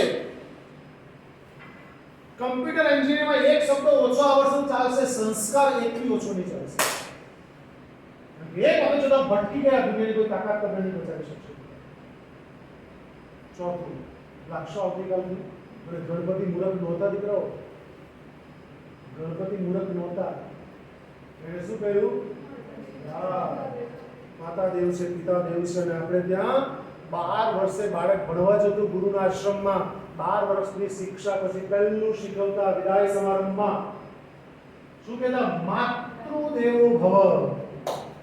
પહેલું કહેતા માને તું દેવ માન. ભાઈ, આ ગુરુકુળની વાત છે. મને શ્રદ્ધા છે કે અહીં પણ ગુરુકુળ જેવું માહોલ છે, એટલે આ શીખવાની આપણે અત્યંત જરૂર છે. લાગશો આવતીકાલથી? મારી વાત તમારો રસ થઈ હોય તો લાગજો, મને બહુ જ આનંદ. ચોથી વાત, સંત તુકારામ નામ સાંભળ્યું છે? મહારાષ્ટ્રના બહુ મોટા ગજાના સંત, જે શિવાજીના પણ ગુરુ છે. શિવાજીના ગુરુ સમર્થ રામદાસજી પણ આ પણ એમના ગુરુ છે, સંત તુકારામ પણ. કારણ કે સંત તુકારામ સાથે ઉપદેશાત્મક વાત કરીને પછી એમને વૈરાગ્ય આવ્યું, જંગલમાં જાય છે ત્યારે જીજાબાઈ એમ કહે છે કે તુકારામ તમે જ લાવી શકો છો. અને તુકારામ એમને રાજ્ય વહીવટ સંભાળ્યો અને સમજાવ્યું, માટે ફરી પાછા એ રાજા તરીકે પ્રસ્થાપિત થયા હતા. સંત તુકારામ જ્યારે એક ગામથી બીજે ગામ જાય છે, પાછા આવે છે, ત્યારે ભૂખ લાગે છે, કેટલાક શેરડીના ખેતરમાં શેરડી કાપતા. જલ્દી સમજો, 4-5 સાંઠા લઈને આવે છે પોતાના ખભા ઉપર, અને કોઈ માંગે તો બધાને, કોઈ નાના બાળકો માંગે તો બધાને સાંઠા આપતા ગયા. એક સાંઠો રહી ગયો છેલ્લો. પત્નીને આવીને કહ્યું કે 4-5 સાંઠા હતા, એટલે પત્નીને પણ ભૂખ લાગી, એને પણ શેરડી ખાવી હતી. તો પત્નીને એમ કહ્યું કે પત્ની બહુ ગુસ્સાવાળી હતી, મોટે ભાગે હા એવું હોય, તમે જાણો મમ્મીનો સ્વભાવ એટલે પત્ની એમ કીધું 4-5 તો એક જ કેમ છે? તો કે બધા જેને માંગ્યા તેને મેં આપી દીધા. એટલે પત્નીને એટલો ગુસ્સો આવ્યો, એણે શેરડીનો સાંઠો લઈને જોરમાં બધા માર્યો. કોના? સંત તુકારામના પતિના. અને સંત તુકારામ નાચવા માંડ્યા. બોલો, નાચવા માંડ્યા. એમ કહ્યું કે બે ટુકડા થઈ ગયા, એક તું ખા, એક હું ખા. પતિ પત્ની ધર્મ આ છે. જીવનમાં યાદ રાખજો. આપણે બહુ નાના હતા, પપ્પા બગીચામાં લઈ જતા, ખબર આપણને પેલું ઊંચક બીચક પાટ. હા, એટલે જીવનમાં સંબંધ જો નિભાવવો હોય ને, છૂટાછેડાના બહુ બધા કેસ થતા છે, બરાબર છે ને? એટલે ઊંચક બીચક પાટિયા જેવો સંબંધ રાખવો. તમામ દીકરા દીકરીઓને વિનંતી કરું છું. કોઈ દાડો એ બોલી તો આપણે સાંભળી લેવાનું, અને કોઈ દાડો આપણે બોલે તો પછી એ સાંભળી લે. હા, ઊંચક બીચક પાટિયું યાદ રાખો. બીજું લગન પછી કઈ યાદ નહીં રહેતો. અને તમામ દીકરીઓને વિનંતી કરું, લગન કરી સાસરે જાઓ તો 10 કિલો સાકર લેજો, ચોરસ ટુકડા સાકરના. બસ હા, એ લેજો. સવાર ઉઠો એટલે તમારે મને યાદ કરો ને, ચોરસ સાકર એક મૂકી દો જીભ નીચે. આખો દિવસ બોલો એટલે મીઠું બોલો. પાછા કેટલાક તો એવા કે કોળું હોય કે સત્ય કરો. અરે ભાઈ, તારી કહેવાની રીત ખરાબ છે. સત્ય કરવું નહીં. કેટલાક હોય, કેટલાક મંદરાજી હોય, બહુ ખતરનાક બોલે. અંદરથી જેનો જ વાક્ય હા. એટલે તમે ધ્યાન રાખજો. આ તમને એટલા બધા મેડમ, કિન્નરી મેડમને ને ખાસ કરીને કિન્નરી મેડમનો, તમારા પ્રિન્સિપાલ મેડમનો ને આમની વચ્ચે મને જોડવા માટે દક્ષા મેડમનો આભાર માનજો. બાકી આપણે ક્યારે મળ્યા? લખેલું હતું મળવાનું હતું. બાકી આપણે ક્યાં મેડમ કાઢ્યું? નમ્ર વિનંતી છે કે દરેક મા બાપને પગે રાખજો. જીવનમાં સંબંધ કેવો? હા, ઊંચક બીચક પાટિયા જેવો રાખજો. મને આણે એમ કેમ કહ્યું? છૂટાછેડાના કેસમાં બેન આવો પ્રશ્ન આવે છે. મને કહે કે નહીં ચાલે. તું કોઈ મહારાણી છો? તું કોઈ મહારાજા છો? મને ખાલી એટલું સમજાવો તમે કે ભગવાન રામનો આવતીકાલે રાજ્યાભિષેક હતો, અને એમ કહેવામાં આવ્યું કઈ મંત્રાની વાર્તા પ્રમાણે શું કે તમારે 14 વર્ષ વનવાસ અને ભરતને ગાળ્યા. રામે એક બી આર્ગ્યુમેન્ટ કર્યા? તમે હોય તો તકલીફ એટલે છે. હું નહીં જાઉં રાજ્યાભિષેક તો હું કરવાનું, હું રાજા બનવાનું અયોધ્યામાં. રામે એક બી આર્ગ્યુમેન્ટ બતાવો, લખેલું બતાવો કે સર આર્ગ્યુમેન્ટ કરતા રામે ના, તરત જ વસ્ત્રો ધારણ કર્યા, વસ્ત્રો બદલી કાઢ્યા. અને લક્ષ્મણ જેવો ભાઈ મળ્યો છે. અને એની એક વાત તમને વચ્ચે કહેલું નથી કહેવાનું, પણ યાદ આવી એટલે કહી દઉં કે જ્યારે રાવણ મરાયો ને તે વખતે લક્ષ્મણને રામે એવું કીધું કે રાવણ પાસે તું યુદ્ધ વિદ્યા શીખ જાય એની પાસે. તો લક્ષ્મણ માથા પાસે જઈ બેસી ગયો. રાવણ બોલ્યો નહીં. એટલે રામે જોયું કે લક્ષ્મણ તું ક્યાં બેઠો છે? રાવણ એ રીતે નહીં બોલશે. રાવણ શિવનો પરમ ભક્ત દીકરો. એ રીતે બોલશે ક્યાં તારે ગુરુ પાસે જવું છે તો નીચે બેસવું પડશે, પગ પાસે જવું પડશે. એટલે રાવણ પાસે જ્યારે પગ પાસે ગયો કોણ? લક્ષ્મણ. અને રાવણ અંતિમ શ્વાસ કરી રહ્યો હતો, લઈ રહ્યો હતો, ત્યારે શિક્ષા આપતા ગયો કે યુદ્ધમાં એટલી સરસ વાત કરી રાવણે. લક્ષ્મણને આખી જિંદગીનો ઉપદેશ મળી ગયો કે તારા રામ, તમે લોકો સંન્યાસી હતા, ભલે રાજા મહારાજા રાજવીરો હતા, પણ સંન્યાસી હતા. તમારી પાસે કોઈ વાંદરા સિવાય કોઈ તમારી પાસે કોઈ સૈન્ય બળ હતું નહીં. તમે મારી પાસે સૈન્ય બળ વધારે, મારી પાસે બધી શસ્ત્ર સામગ્રી વધારે, છતાં પણ તમે કેમ જીત્યા? હું કેમ હાર્યો? એક અદ્ભુત વાત કરે છે. હે લક્ષ્મણ, તું તારા ભાઈ સાથે હતો ને એટલે જીત્યો, મારો ભાઈ તારી સાથે હતો ને એટલે. કારણ કે વિભીષણ રામ સાથે હતો, લક્ષ્મણ રામની સાથે જ હતો. લક્ષ્મણ રાવણ પાસે નહોતો ગયો. Try to understand. યસ. હું બહુ પ્રેમથી કહું છું દીકરાઓ તમને, પરિવારનો પ્રેમ સાચવજો. દુનિયાનો પ્રેમ લેવા ન જતા. કોઈ જગ્યાએ આઈ લવ યુ નથી. જયરામજી છે, મમ્મીને આઈ લવ યુ કહે છે. મમ્મીએ તમને આઈ લવ યુ કેવું કીધું છે? તમે કહેશો મમ્મીને, પપ્પાને. સમજાય છે? બહાર જે દેખાય છે ને બધો ભ્રમ છે. છેતરાતા ન કોઈ જગ્યાએ, અને ઊંધા ચક્કરમાં ફસાઈ ગયા તો ત્યાં જ ચકડી માર્યા કરતો. બધું ફરતું ફરતું દેખાય કરતું. એટલે ફરતા ન. જે કરવા માટે તમે આવો છો કોલેજમાં, ભણવાનું કામ ચોક્કસ કરજો. ની સમજ પડે તો આટલા સારા અધ્યાપકો છે ને પૂછજો, એ લોકોનું માથું ખાઈ જજો. ની સમજ પડે ત્યાં સુધી. સમજાય છે? પણ આપણું કામ રસ્તે જવાનું, રસ્તે કોઈ સાથે લપ્પન છપ્પન કરવી નહીં. કારણ કે તમારી ઉંમર, તમે એ ઉંમરના તકાજામાંથી પસાર થઈ રહ્યા છો. તમામ દીકરા દીકરીઓ કહું છું કે તમે કોઈની પણ વાતમાં આવી શકો છો. કોઈ તમારા બે વખાણ કરે તમે તરત જ વાતમાં આવી જાવ છો. એવું ક્યારેય કરશો નહીં. હું બહુ લિટરલી કહું છું કે પરિવારનો પ્રેમ જીતજો, દુનિયાનો પ્રેમ જીતવાની કોશિશ નહીં કરતા. તમે જ્યારે એન્જિનિયરિંગ કોલેજમાં હમણાં બેઠા છો, 4 માં 5 બાકી છે, તે વખતે તમારા પરિવારને, તમારા મમ્મી, તમારા પપ્પા, તમારા નાના ભાઈ બહેન તમને મિસ કરવા જોઈએ કે દીદી ક્યારે આવે, ભાઈ ક્યારે આવે. નથી ગમતું. આને પરિવારનો પ્રેમ જીતેલો કહેવાય. એ તો ઘરે નાનો ભાઈ આવતી ગઈ તો 5-7 કલાક માથા કૂટતો નહીં. પરિવારનો પ્રેમ જીતજો. કુટુંબના તમામ સભ્યો તમને મિસ કરવા જોઈએ, યાદ કરવા જોઈએ. બીજું તો સ્વભાવ પણ જરા બી નહીં ગમતો આખો દિવસ. કેવી રીતે હું તને જવા દઉં કોલેજ બી? આવું લાગવું જોઈએ. તમે તમારા ભાઈ સાથે કેવો વ્યવહાર કરો. મને દીકરી મેં એવું કીધું કે સર મારે છે ને મેં પૂછ્યું, મેં વાત પાસે કરવા જોઈએ એફઆઈની છોકરી એ મારા યુટ્યુબ પર મૂકેલું છે કે મેં પૂછ્યું બેટા તમારામાં વ્યક્તિગત લક્ષણો કેવાય?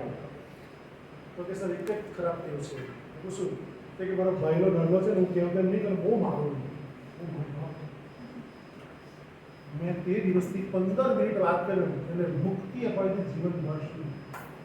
મેં કેવું દીકરા આ જ વાત કરી કે દીકરા તારો નાનો ભાઈ છે એ તું જાય તો ખુશ થાય, કે ઘરમાં હોય તો ખુશ થાય.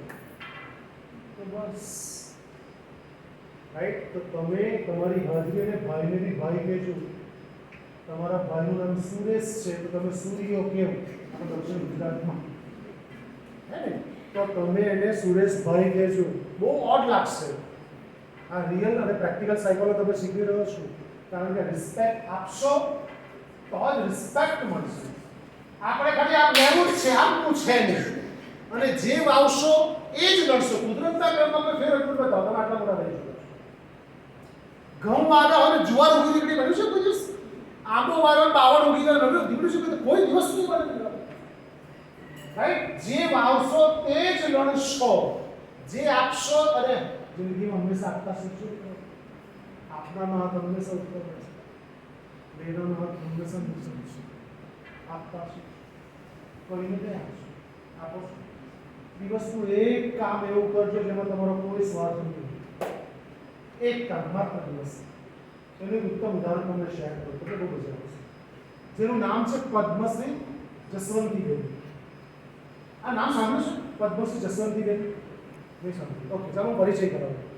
આ બેન મુંબઈની ગીર ગામની, અને એ લોકો 4-5 બહેનો ભેગા થઈને વિચાર કર્યો કે આપણે બનાવવું જોઈએ, કે વેચવું જોઈએ માર્કેટમાં. અને પાપાનો વિચાર પહેલી વખત. આ વાત છે 15/3/1959 વાત છે. મારા જન્મ પહેલા 5-7 બહેનોને વિચાર આવ્યો કે આપણે પાપડ બનાવવા જોઈએ. તો એમની પાસે તો પૈસા હતા નહીં. સામાન્ય ગામડાની ગીર ગામની બહેનો હતી એટલે એ લોકો ત્યાં છગન કરમસિંહ પારેખ બહુ સારા ધનાઢ્ય વેપારી હતા.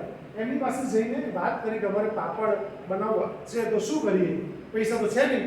એટલે આ સત્ય ઘટનાની ઇન્ટરનેટ ઉપર ચેક કરજો. હું જે બોલું છું કે બધી જ વાતો છે લખાયેલી. 80 રૂપિયા આપ્યા. 80 રૂપિયાથી બિઝનેસ સ્ટાર્ટ કર્યો. આ લોકો બહુ ટૂંકમાં કહું, સમય બહુ ઓછો છે એટલા માટે બધું જ કવર કરવાનો પ્રયત્ન કરીશ કે 80 રૂપિયાથી બિઝનેસ સ્ટાર્ટ કર્યો. છગનભાઈ કરમભાઈ પારેખના 80 રૂપિયાની મદદથી સ્ટાર્ટ કરેલો બિઝનેસ આજે 1600 કરોડનું ટર્નઓવર ધરાવે છે. જેનું નામ છે લિજ્જત પાપડ. શું નામ છે એનું? લિજ્જત પાપડ. ઘરે ઘરે છે. એટલું જ નહીં, 4500 બહેનો કામ કરે છે. 81 સેન્ટર છે. 1200 કરોડ ઉપરાંતનું વિદેશોમાં ટર્નઓવર કરે છે. Right, understand? ખ્યાલ આવે છે? 80 રૂપિયાથી 1959માં સ્ટાર્ટ કરેલો business. Idea can change your life. વિચારો તમારી જિંદગીને પણ બદલી શકે છે. તમે જે પરિવારમાં જન્મ લો ચિંતા નહીં કરશો. તમારે 10 સારા વિચારો હોવા જોઈએ. અને મારી પાસે 1001 ઉદાહરણ એવા છે કે જેની પાસે કઈ જ નહીં હતું. રોડ ઉપર લિટરલી હતા. એ લોકો આજે નામ ગિનિસ બુક ઓફ વર્લ્ડ રેકોર્ડમાં નામ છે. સમજાય છે? એટલે વિચારો તમારા જીવનને બદલી શકે એવી ખાતરી સાથે કહું છું. એટલે આ એક પદ્મશ્રી જયવંતીબેનનું નામ મેં તમને કીધું. બીજા એક નામ 2 દિવસ પહેલાની જ વાત કરું, જેનું નામ છે રૂથ ગોડેસબેન. આ અમેરિકન લેડી છે. થોડા જ દિવસ પહેલા એના પતિ 2022માં આ તદ્દન સત્ય ઘટના છે. મેં ઇન્ટરનેટ ઉપર બધું કાઢી ચેક કરીશ, જેમાં તમને બહુ જબરજસ્ત પ્રેરણા મળશે કે વ્યક્તિ શું કરી શકે છે. જે આપવાની વાત કરી ને, આ પતિના પતિ સન્ડે એક્સપાયર, નામનું સન્ડે એક્સપાયર થઈ ગયા અને 2022માં એક્સપાયર થયા અને બધી જ પ્રોપર્ટી એના નામે કરી ગયા. એના નામે જે કરી ગયા તેની રકમ હતી $1 અબજ, એટલે $1 બિલિયન. આ થોડા દિવસ પહેલાની વાત કરું છું. કેટલા? $1 બિલિયન, $1 અબજ મુકતા ગયા. અને આ બેન હતા તે પ્રોફેસર હતા. એ કોલેજનું નામ છે Albert Einstein college of medicine. આ કોલેજમાં પ્રોફેસર હતા 1968માં. આ બેન પોતે જે નામ બોલે છે રૂથ ગોડેસમેન. આ પોતે પ્રોફેસર 1968માં અને સાયન્સ સાયકોલોજી જેવું કંઈક વિષય ભણાવતા હતા ત્યાં આગળ. તો અને સાયકોલોજીનો બેસિકલી પ્રોફેસર હતા. તો A at the age of 93 હમણાં થોડા જ વખત પહેલા એ કોલેજમાં ગયા, આલ્બર્ટ આઇન્સ્ટાઈન કોલેજ ઓફ મેડિસિનમાં ગયા અને એમના પ્રિન્સિપલને મળ્યા, ટ્રસ્ટના પ્રમુખને મળ્યા અને કીધું કે મારે દાન આપવું છે. એટલે એ લોકોને બેન મગજમાં એવું કેટલું 5-10 લાખનું દાન આપશે, કોઈ વિષયની સ્કોલરશિપ આપશે એવું હતું મગજમાં. પણ એમણે કીધું કે મારે કેટલું દાન આપવું છે. પેલા પૂછ્યું કેટલું દાન આપવું છે, તો કે મારા પતિએ મને જે મારા માટે સંપત્તિ મૂકી ગયા છે બધી જ મને લખીને આપી ગયા છે કે મારે મારી રીતે હું યુઝ કરી શકું છું. તો જે કોલેજમાં આવતીકાલે કોલેજનો રૂલ ભૂલશો નહીં મિત્રો, જે સરકારી એન્જિનિયરિંગ કોલેજમાં પોલિટેકનિક ભણી રહ્યા છો, જે સ્કૂલમાં ભણ્યા છો, હું ક્યારેય ભૂલતા નથી. હંમેશા યાદ રાખજો અને કંઈક આપવાનો પ્રયત્ન કરજો ભવિષ્યમાં જ્યારે તમે કેપેબલ થાવ ત્યારે. આ બેને એવું કીધું કે મારા પતિ મને છૂટ આપી છે જે તારે જેમાં વાપરવો હોય તેમાં. એટલે પેલા લોકોને એમ કે 5-10 લાખ રૂપિયા આપશે, પણ આ બેને પેલા ચેરમાંથી ઉભા થઈ ગયા. આ બેને એમ કીધું કે મારી પૂરી સંપત્તિ મારા પતિએ આપી છે, $1 અબજ, $1 બિલિયન હું કોલેજનું કામ કરીશ. કેમ કે આલ્બર્ટ આઇન્સ્ટાઈન કોલેજ ઓફ મેડિસિનમાં પ્રવેશ લેવા માટે $59,000 ફી છે 1 વર્ષની. એ સારા જે સામાન્ય કક્ષાના લોકો છે તે ભણી પણ શકતા નથી, ભણી પણ શકતા નથી. એટલે આવનારા ઘણા બધા વર્ષો સુધી એણે એમ નહીં કીધું સ્કોલરશિપ આપવાની, પણ તમામ બાળકોને ફ્રી એજ્યુકેશન આપવાનું.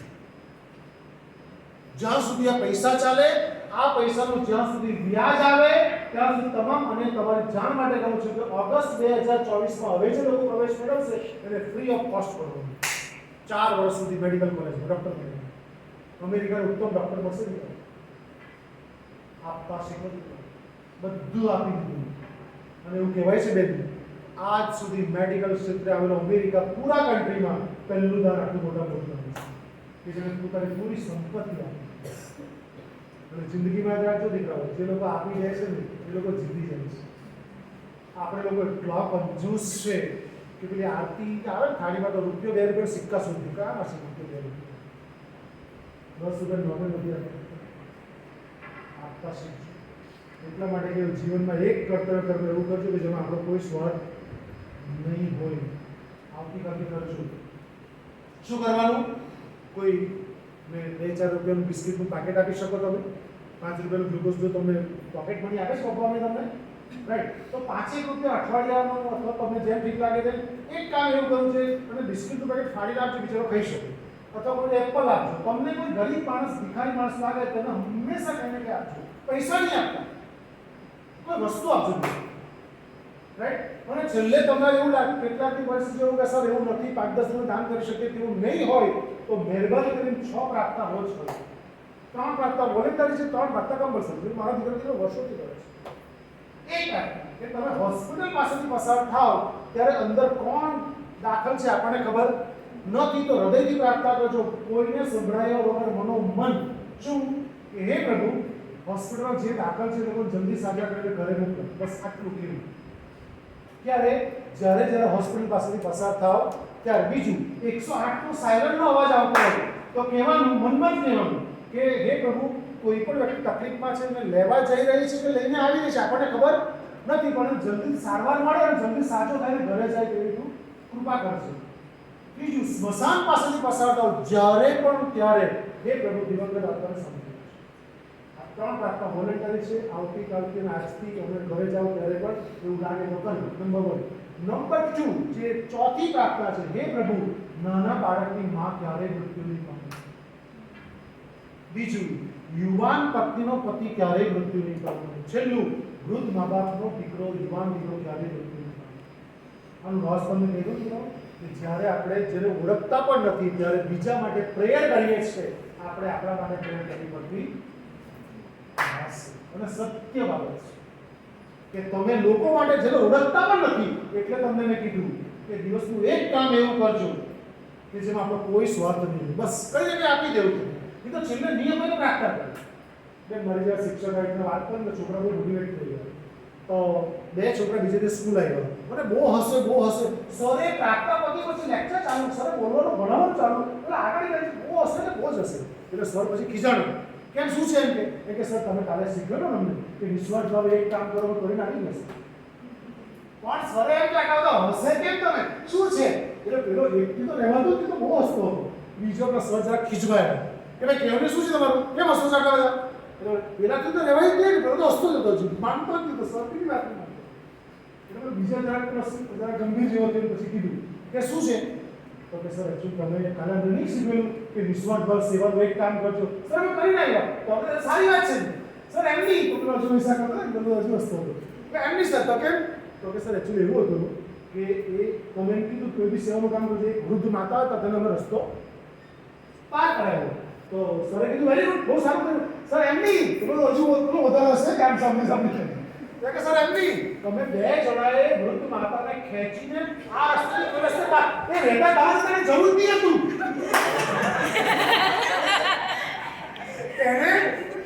એને જરૂર નહીં હતી તો રહેતા જ ના હતા. પણ તમે કહ્યું ને એક કામ કરો તો અમે થોડી મને ખેંચીને નહીં ગયા. મહેરબાની કરીને કે સરે કહ્યું કરવાનું એવું નહીં. ગાયને રોટલી આપો, તુલસીના ક્યારામાં પાણી આપો, કોઈ વ્યક્તિને કઈ પણ મદદ કરો, પણ એક કામ એવું દિવસમાં થવું જોઈએ અને એમાં આપણે સંતોષ થવો જોઈએ કે આપણો કોઈ સ્વાર્થમાં નથી. એટલે ઊંધું ચપટું ન કરતા આટલું કરજો. એ તો કે આ મેડમ લોકો સરને હું બોલાવે મને તો આવું નહીં કરો, એવું ન કરે. તમે એટલા માટે મેં પાણી વાળા પાડવા મને ખબર કે આવું શક્યતા રહેલી છે. રાઈટ. 5 મહત્વની વાત આપ સાથે શેર કરવી છે. પહેલી મહત્વની આવા તો મારી પાસે 1000 ઉદાહરણ છે, પણ કેટલાક ઉદાહરણ તમને 4-5 ઉદાહરણ તમને પ્રેરણાત્મક રહ્યા છે કે ભાઈ તમે એમાંથી કંઈ ને કંઈ શીખી શકો એટલા માટે. મિત્રો, દીકરી તરીકે અને દીકરા તરીકે વ્યક્તિત્વ ઘડતર, વ્યક્તિત્વને અંગ્રેજીમાં આપણે શું બોલીએ, પર્સનાલિટી, રાઈટ. વ્યક્તિત્વ ઘડતર મુખ્ય 5 બાબતો છે. પહેલું શારીરિક. શારીરિક સમજી શકો છો, શરીરને ચલાવવા માટે શું જોઈએ, સાત્વિક ખોરાક જોઈએ, રાઈટ. શરીર માટે બીજું શું કરવું પડે, આપણે સાત્વિક ખોરાકની સાથે એક્સરસાઇઝ કરવી પડે. તમામ નમ્ર વિનંતી કરું છું કે 24 કલાકમાં આખા શરીરમાંથી એક વખત પસીને રેપ જે થઈ જવા જોઈએ. તમે જિંદગીમાં માંદા નહીં પડશો. તમે નાચો, કૂદો, દોડો, રનિંગ કરો, વોકિંગ કરો, સાયકલિંગ કરો, જે કરો તે, પણ 24 કલાકમાંથી એક વખત શરીરમાંથી પસીને રેપ જે થઈ જવું જોઈએ. નંબર 1, ફિઝિકલી સ્ટ્રોંગ હોવા જોઈએ. Right or wrong? આપણ તાવ આવતો હોય, ગુલાબજામુન બહુ ભાવતા હોય, પણ ગુલાબજામુન ત્યારે આપણે કડવા લાગે, સમજાય છે? એટલે ફિઝિક તમે ગમે એટલું તમને આવડતું હોય, પરીક્ષા પર તાવ આવી ગયો, તમે શું કરો? પેપર ન લખી શકો. આવું થાય છે. અને જ્યારે કોઈ સર થયું પણ હોય, મે બી, રાઈટ. કહેવાનો ભાવાર્થ એ છે કે ફિઝિકલી મજબૂત બનવું પડે. અને દીકરીઓ માટે જ્યારે વાત કરવાની આવે ત્યારે દીકરીઓ માટે ફિઝિકલી એજ પ્રમાણે બહુ બધા ચેન્જીસ આવતા હોય છે. અને દીકરીઓ, આજે મેં ટાઇટલ એવું આપ્યું, શક્તિ સ્વરૂપા દીકરીઓને વંદન. આજે મેં ટાઇટલ મારા લેક્ચરને મનમાં નક્કી કર્યું કે શક્તિ સ્વરૂપા, કારણ કે આ બધી જગદંબા શક્તિ સ્વરૂપા છો. એટલે જ્યારે શક્તિ હોય ત્યારે શિવ હોય. ખબર, શિવ અને શક્તિ બેનું કોમ્બિનેશન હોય છે, રાઈટ. એટલે તમારામાં જે એનર્જીસ છે ને, એ એનર્જી પુરુષો કરતાં સ્ત્રીઓમાં માતા બહેનો વધારે છે. એટલું જ નહીં, તમારી ભૂમિકા બી અલગ અલગ છે. કેટલા રોલ પ્લે કરો છો. નાના હોય ત્યારે દીકરી તરીકે, પરણીને જાઓ ત્યારે વહુ તરીકે, થોડાક વખત પછી સાસુ તરીકે, પછી મા તરીકે, પછી તો દાદીને, પછી તો નાનીને કેટલી જવાબદારી. અને હું તમને એટલું કહી મૂકું કે આવતીકાલે 50 વર્ષ પછી કેટલા વર્ષ પછી? 50 વર્ષ પછી. એટલે તમારી એજ હશે ત્યારે 70, તો પણ તમને હું એક દિવસ તો યાદ આવે. તમે મને જિંદગીમાં ક્યારેય ભૂલી શકશો નહીં, ગેરંટી સાથે કહું છું. કેમ? એનું રહસ્ય તો કેમ ભૂલી નહીં શકશો? કારણ કે જે બોલું છું એ હું નથી બોલતો, કોઈ પરમ ચૈતન્ય તત્વ મને બોલાવી રહ્યું છે. આ એમ ઓનલી મીડિયમ છે મારી પાસે. કશું વાંચો લગન થશે. અને આવું 1 કલાક નહીં, તમારી વલસાડ એલએચ કોમર્સમાં 5 કલાક બોલ્યો છું. દરેક ક્લાસમાં કોમર્સના લોકો ડિવિઝન હતા, દરેક ક્લાસમાં 15-15 મિનિટ મોટિવેશનની વાત જ, પણ બધી ક્લાસમાં 15-15 મિનિટ 10-10 મિનિટ વાત જુદી, ઉદાહરણ જુદા, વાત જુદી. 5 કલાક કન્ટિન્યુ બોલ્યો છું, 2 ક્લાસ કન્ટિન્યુ. સમજાય છે? એટલે મારી પાસે કશું જ નથી. તો કોણ બોલે? જ્યારે મને કીધું ને એને કે સર બોલશે, એટલે મેં છે ને પૂર્ણ પુરુષોત્તમ ભગવાન શ્રી કૃષ્ણને કહ્યું કે તું જાણે તારું કામ જાણે. કોણ બોલે? એ બોલાવે કે હું બોલું. આ એમ ઓનલી મીડિયમ. માઇક બરાબર ચાલતું નહીં, પણ અવાજ બહુ ઘોંઘરો આવતો. તો મેં કે માઇક વગર આપણે તો ક્લાસમાં બોલવા ટેવાયેલા છીએ, એટલે આપણને પેલો વધો આવતો નથી. પણ હું માત્ર માધ્યમ છું, કોઈ બોલાવે છે. અને જીવનમાં યાદ રાખજો, ખાલી થઈ જજો. બહુ મજા આવશે જીવન જીવવાની. હું કરું છું તેવું કોઈ દિવસ નહીં રાખે. ગાયડા કોલેજમાં મને 33 વર્ષ થઈ ગયા, 9 વર્ષથી ઇન્ચાર્જ પ્રિન્સિપાલ છું, પણ મેં કર્યું. અને ચેર ઉપર બેસો ને ત્યારે ભગવાનને સોંપી દઉં, તું જાણે તારું કામ. મને કંઈ ખબર નહીં પડે, મને વહીવટ કરતા કંઈ નહીં આવડે, એડમિનિસ્ટ્રેશનમાં એ મને નહીં આવડે, પણ એટલું મસ્ત ચાલે, બધા બહુ વખાણ કરે. કોઈ ભગવાનને ધન્યવાદ આપો, મને ધન્યવાદ આપો. વાંસળી જ્યારે લાગે છે ખાલી હોય તો લાગે, અને જેમ ઉપર જાવ ને તેમ હલકા થવું પડે. સમજાય છે? તમને ઉડવાની છૂટ છે એન્જિનિયર તરીકે ભવિષ્યમાં, પણ તમારા પગ જમીનને અડેલા હોવા જોઈએ. ઉડો, ઉડાન ભરવાની કોઈ વાંધો નહીં, પણ ફક્ત જમીનને અડેલા જ હોવા જોઈએ. અને જિંદગીમાં અતીત અને અકાત ક્યારે ભૂલશો નહીં. સમજાય છે? અતીત એટલે આપણો ભૂતકાળ, અને અકાત એટલે તમે શું છો તમને જ ખબર છે, બીજા કોઈને ખબર નથી. રાઈટ? એટલે આ વસ્તુ ખાસ ધ્યાનમાં રાખજો. તમારા રોલ બદલાય તો ફિઝિકલી મજબૂત હોવા જોઈએ, બીજું મેન્ટલી મજબૂત હોવા જોઈએ. એટલા લોકો તરત ભાંગી પડે છે, ડિપ્રેશનમાં આવી જાય. સાયકોલોજીના બહુ બધા પેશન્ટ છે. સાયકોલોજી વિષયમાં અમારા મંદી આવેલી, રોજ લોકો ડિપ્રેશનમાં. કેટલા લોકો સુસાઇડ કરે ખબર તમને? સુરતમાં આને 5 થી 7 બાળકો રોજ સુસાઇડ કરે. બાળકો, તમે કોઈ એનો વિચાર કરતા ને, વિચાર મને ફોન કરજો, મારો નંબર આપણી પાસે લેજો. ક્યારે પણ આવો વિચાર નહીં કરતા, કારણ કે જિંદગી દીકરા બહુ અમૂલ્ય છે. ટકા ઓછા આવે કંઈ ચિંતા નહીં કરતા. તમારી માર્કશીટ કે તમારું ભણેલું કોઈ જગ્યાએ કોઈ કામ નથી આવવાનું. તમે એન્જિનિયર થશો ને, કેટલા એન્જિનિયરો 5-5 જણા આપણા એરટેલના કાર્ડ વેચતા છે, તમે જાણવા માટે કંઈ મૂકું. પણ તમારી પાસે કુશળતા હશે, સ્કિલ હશે, તો તમે જીવનમાં ટોપ પર હશો. સુંદર પિચાઈને જ્યારે ગૂગલમાં ગયેલા ત્યારે સવાલ પૂછેલો, એક સવાલ નહીં પૂછેલો કે તમને શું આવડે છે, એને એ પૂછેલું કે તમે કેવી રીતે તમારા ઘરના પ્રોબ્લેમને સોલ્યુશન લાવી શકો છો. યસ, જે ભણો છો તે જીવનમાં કંઈ કામ નથી લાગવાનું દીકરાઓ. જીવન આખું જ જુદું છે. એટલે જ લોકો બિચારા ફાંફા માર્યા જાય, જીવન જીવતા જ નહીં આવડે, માથા મારે, પકડે અને સુસાઇડ કરે. જીવનના અમૂલ્ય પાઠ શીખજો દીકરાઓ. એટલે મેન્ટલ તમારે મજબૂત રહેવાનું છે, કોઈ ચિંતા કરવી નહીં. રાઈટ? કારણ કે તમારામાં ભગવાને 4 થી 5 બી નાખેલા છે. તમે આવતીકાલે શું થશો ને એ તમે ભલે ધ્યેય નક્કી કર્યું હોય, પણ પપ્પાને પૂછજો સાંજે જમતા જમતા કે પપ્પા તમે જીવનમાં જે ઈચ્છતા હતા તે જ પરિણામ. 100માંથી 99 પપ્પા ના પાડે. એટલે જીવનમાં દીકરા યુટર્ન લેવો જરૂરી છે. સાપુતારા તમે જાઓ એટલે હું તો હિદ્દો જ જાઉં, એકની વાંકની મારું પકાજે જાય ને અંદર. હા, એટલે યુટર્ન કોઈ વાર આવે તો એન્જિન છે કે બીજું કંઈ બનવાનું તો બની જાય છે. હા, એમ ત્યારે ફેરી કાઢશે, પણ પકડી રાખ, અક્કર નહીં થતા. અક્કર તો તૂટી જશે, જેટલું કડક હોય એટલું તૂટી જશે. રાઈટ? એટલે પહેલું શારીરિક, બીજું માનસિક. અને પણ કલાક બોલાય તેવું છે. હું સમય જોતો જાઉં છું, સમય તમારો બહુ નજીક ટ્રેનનો સમય પણ તમારો થશે. ત્રીજું છે સોશિયલ. મિત્રો કરવામાં તમે આજ સુધી મેં વચ્ચે એક શબ્દ કહીને છોડી દીધો હતો. મિત્ર કરવામાં તમે બહુ ઠગાયા છે. લિટરલી બહુ છેતરાયા પણ છેતરા અજુબી કેટલાક તો છેતરાતા છે. બોલ તમને ખબર મિત્રતાની વ્યાખ્યા શું છે? મિત્રતાની એક જ વ્યાખ્યા, સુદામા જેવા મિત્રો હોય છે જે માંગે નહીં અને આપી દે, અને આપ્યા પછી કોઈ તો એમ નહીં કે મેં તો નહીં આપ્યું. આને મિત્ર કહેવાય. સમજાય છે? જીવનનો મિત્ર બનાવજો છૂટ છે, પણ સુદામા જેવા મિત્ર બનાવજો હવે કોઈ સ્વાર્થ નથી. અને આજના મિત્રો કેવા? તાલી મિત્રો, બે તાલી. થાલી મિત્રો, ચાલ તમારે ખમણ ખવડાવ, સમોસા લાવ. કેટલાક જે પેલા પીતા હોય દારૂ પીવું પીતા હોય વ્યસન કરે તે લોકો ત્યાગી મિત્ર. પણ તમે જીવનનો મિત્ર બનાવો તો માલી મિત્ર બનાવજો. માલી મિત્ર એટલે તમારી ખરાબ પ્રવૃત્તિ છે કે કરા નથી કરવાનું, આમ કરવાનું છે, તેમ કરવાનું છે. માળી તમે ખબર ને કેવું સિંચન કરે, બાગને કેટલો સુંદર બનાવે, એમ તમારા વ્યક્તિત્વ પણ સુંદર બનાવશે. અહીં બોર્ડ છે કે ચોક પડશે ને, ચોક આપશે રાઈટ. એટલે આ શું છે? આ શું છે? બી. પછી બીજું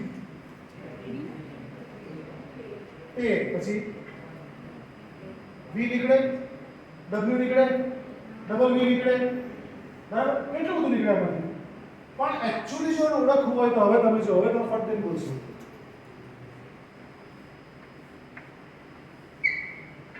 આ શું છે? હવે ડિસાઈડ થઈ ગયું શું છે? બી છે. આગળ કોણ છે? એ છે. પાછળ કોણ છે? સમજજો દીકરો, તમારા વિશે લોકો અનુમાન કરશે પણ તમારી આજુબાજુ કોણ છે જિંદગીમાં યાદ રાખજો. હંમેશા સારા મિત્રોનો સંગ કરજો, ખરાબ મિત્રોનો સંગ ક્યારેય કરશો નહીં. જીવનમાં યાદ રાખજો, તમે જો ઓળખાવો છો ને આને કારણે ઓળખાવો છો કે આજુબાજુમાં તમારી કોણ છે. સમજાય છે? એટલે શારીરિક, માનસિક, સામાજિક, આધ્યાત્મિક. આધ્યાત્મિક એટલે મેં તમને કહ્યું કે મંદિર જવું બી આધ્યાત્મિકતા જ છે, પરંતુ સદકર્મ કરવું, સેવાનું કામ કરવું, દાન પુણ્ય કરવું, એ આપણું આધ્યાત્મિક. દાન પણ 4-5 પ્રકારના દાનો છે. સાંભળો છો દાન? પહેલું દાન અર્થદાન. કોઈ પૈસા આપે મંદિર બનાવવા, સ્કૂલ બનાવવા, કોલેજ બનાવવા પૈસા આપે, એટલું કહેવાય અર્થદાન. બીજા કેટલાક સમયદાન આપે, જેની પાસે અર્થ નથી, પૈસા નથી, લોકો શું આપે? સમય આપે. કેટલાક લોકો અર્થ પણ નથી, સમય પણ નથી, બુદ્ધિ આપે, આઈડિયાઝ આપે. એ લોકો કેવું દાન કહેવાય? આ કોઈ દાન એકબીજા કરતા ચડતું ઉતરતું નથી દીકરા. એ કોઈ દાન કહેવાય બુદ્ધિદાન. ચોથું શબ્દદાન છે. શબ્દદાન એટલે હું તમને કોઈ શબ્દ કહી જાઉં, તમે બીજા કોઈને વાત કરો કે યાર પેલી બહેને તો આખું આટલું, પેલી રૂથ ગોડેસ બહેને તો 1 અબજ રૂપિયા આપી દીધા, પણ તમારી વાતમાં સરે મને આવી વાત કીધી, તમારી વાતો મને પ્રેરણા મળે અને 1 લાખ દાન આપે, તો એટલું દાન થયું શબ્દદાન. પહેલું અર્થદાન, યાદ રાખજો ભૂલતા નહીં. બીજું સમયદાન, ત્રીજું બુદ્ધિદાન, ચોથું શબ્દદાન, અને પાંચમું નળતર દાન. કોઈને નળવું નહીં. લોકો નળતરથી કોણ થાય નહીં. તમે લોકો કોણ નહીં? હે હોશિયાર, તમે કે આવડે નહીં. હું આપણા મા બાપથી કે સ્કૂલમાં શિક્ષકોથી આપણે બહુ વાર ટોર્ચર કરે, પુષ્કળ ટોર્ચર કરે, રાઈટ. એટલે શારીરિક, માનસિક, સામાજિક, આધ્યાત્મિક અને છેલ્લું આવેગિક. અને મહત્વની વાત કહેવાય કે જીવનમાં તમારા જીવનમાં કોઈ અમ્પાયર છે. અમ્પાયર એટલે ખબર ને, ક્રિકેટમાં અમ્પાયર હોય ને, રાઈટ. એટલે વિરાટ કોહલી અને રોહિત શર્મા રમતા હોય તો ડિસિઝન કોણ લે? Out, not out, leg bye, 4, 6, કોણ કે? અમ્પાયર કે. ફ્રી હિટ, અમ્પાયર કે. આ લોકો બધા આર્ગ્યુમેન્ટ કરે કે રમું તો આટલા દોડા તો હું કરું, તું કઈ નિર્ણય લે, એવું મજા કરો. જ્યારે ક્રિકેટ છે, ખોખો છે, કબડ્ડી છે, વોલીબોલ છે, દરેક મેચમાં અમ્પાયર હોય, રેફરી હોય છે. તો તમે જ્યારે આટલી બધી જીવનરૂપી રમત લઈને નીકળ્યા છો, જીવન જીવવા માટે, તમારો કોઈ જીવનનો અમ્પાયર છે. તમારા જીવનના ડિસિઝન કોણ લે છે? તમને પેપર લખવાની છૂટ છે, તપાસો તમે છો કે ટીચર તપાસે? વકીલને દલીલ કરવાની છૂટ છે કોર્ટમાં, નિર્ણય કોણ લે? જજમેન્ટ કોણ લે? જજ લે. સુપ્રીમ કોર્ટ નિર્ણય કોના આધારે લે? બંધારણના આધારે લે. સમજાય તમને? તો તમારા જીવનમાં કોઈ અમ્પાયર છે? નહીં હોય તો બનાવી દેજો. એકની જગ્યાએ 2 અમ્પાયર, 3 અમ્પાયર પણ ચાલે. એક જ વ્યાખ્યા કરી તો સમય બહુ ઓછો છે. બાકી 1 થી 2 કલાક ઘણી પર બોલાય તેવો સમય બહુ ઓછો છે. માટે તમને કહી દઉં કે અમ્પાયર તમારા જીવનમાં એને બનાવજો કે જે તમારું સુખ અને તમારું હિત જાણતો હોય. શું બે શબ્દ યાદ રાખજો, કયું? સુખ અને હિત. બીજી મહત્વની વાત અમ્પાયર સાથે કે ક્રીઝ હોય પેલા કબડ્ડીઓ બી પેલો પગ ખેંચે તો પેલા એકદમ હાથ મારે કે પેલા રેખા ઉપર તને પડવું જ પડે, રાઈટ? પેલામાં ક્રિકેટમાં આપણે જાણીએ છીએ કે વિરાટ કોહલી એક જ રનમાં કેટલા રન લેવા જાય? 2 રન લેવા જાય. થાય શું? કેટલો દોડે, કેટલો ફાસ્ટ દોડે, પછી શું કરે? પડી જશે, પણ બેટ કેમ મૂકશે? કેમ? એક શોર્ટ મારવાનો છે, આ ગ્રાઉન્ડમાં દોડ્યા કરે એવું બને છે? આ ગ્રાઉન્ડમાં દોડ્યા કરતો હોય તો 25 રન લઈને ખાતે બને છે? ના. કેમ? તો કે ક્રીઝમાં બેટ એટલા માટે મૂકે છે કે ક્રીઝમાં બેટ મૂકે માટે સલામત છે. નહીં તો શું થાય? આ ખબર છે તમને બધાને? તો તમારા જીવનની ક્રીઝ ખરી છે? હેલો દીકરાઓ, જીવનની રમતમાં બી ક્રીઝ જરૂરી છે. ઉદાહરણ, ફેન્ટાસ્ટિક ઉદાહરણ. સીતા નાની હતી ત્યારે તમને ખબર છે શિવ ધનુષ્ય રમતી, રાઈટ? સીતાનો સ્વયંવર થયો દીકરાઓ, અને સ્વયંવર થયો એટલે શિવ ધનુષ્ય તોડવાની વાત હતી. યુ નો, બધા જાણો છો તમે, રાઈટ? રાવણ આવેલો. રાવણે તો શિવનો પરમ ભક્ત હતો. રાવણે શું કર્યું? આંગળીથી પણ ટ્રાય કરી, એક જ આંગળી અમે ઉપાડી લઈશ. રાધે તમે કહ્યું બે આંગળી આખો હાથ લીધો, 2 હાથ લીધા. એનો હમ ચક્ર છું. મને ખાલી એટલું સમજાવો, તમે તો સાયન્સના વિદ્યાર્થીઓ છો માટે કહી દઉં, અમે તો આર્ટ્સ વાળા છીએ, તમે તો સાયન્સ વાળા છો, મને સમજાવો હજી કહ્યું કે જે શિવ ધનુષ્યથી રમતી સીતા, જે શિવ ધનુષ્ય રાવણ ઉચકી શક્યો નહીં, તો સીતાને કેમ ઉચકી?